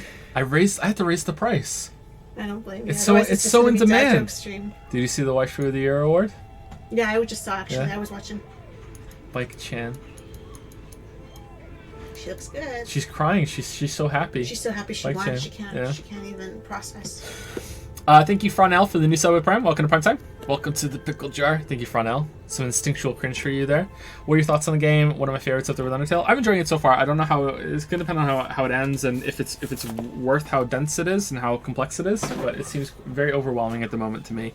I don't really know where it's going. I don't fully understand it, but it's enjoyable. It's entertaining, and that's hard to do over so many different characters and so much different dialogue text. So it is entertaining.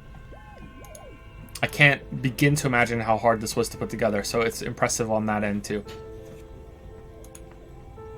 Anyway, that's it for me, guys. I'll see you tomorrow, and we'll continue this, and then we'll have a judgment call about whether we're going to continue this or if we're gonna move on to something else for next week. So I hate to be kind of a scumbag, but if like you really want this to continue, show up for the streams. You know what I mean? Like, and that will be a factor. It won't be the only factor, but we'll see. Anyway, God, I hate being a scumbag sellout. Anyway, I'll see you guys later. Have a good day.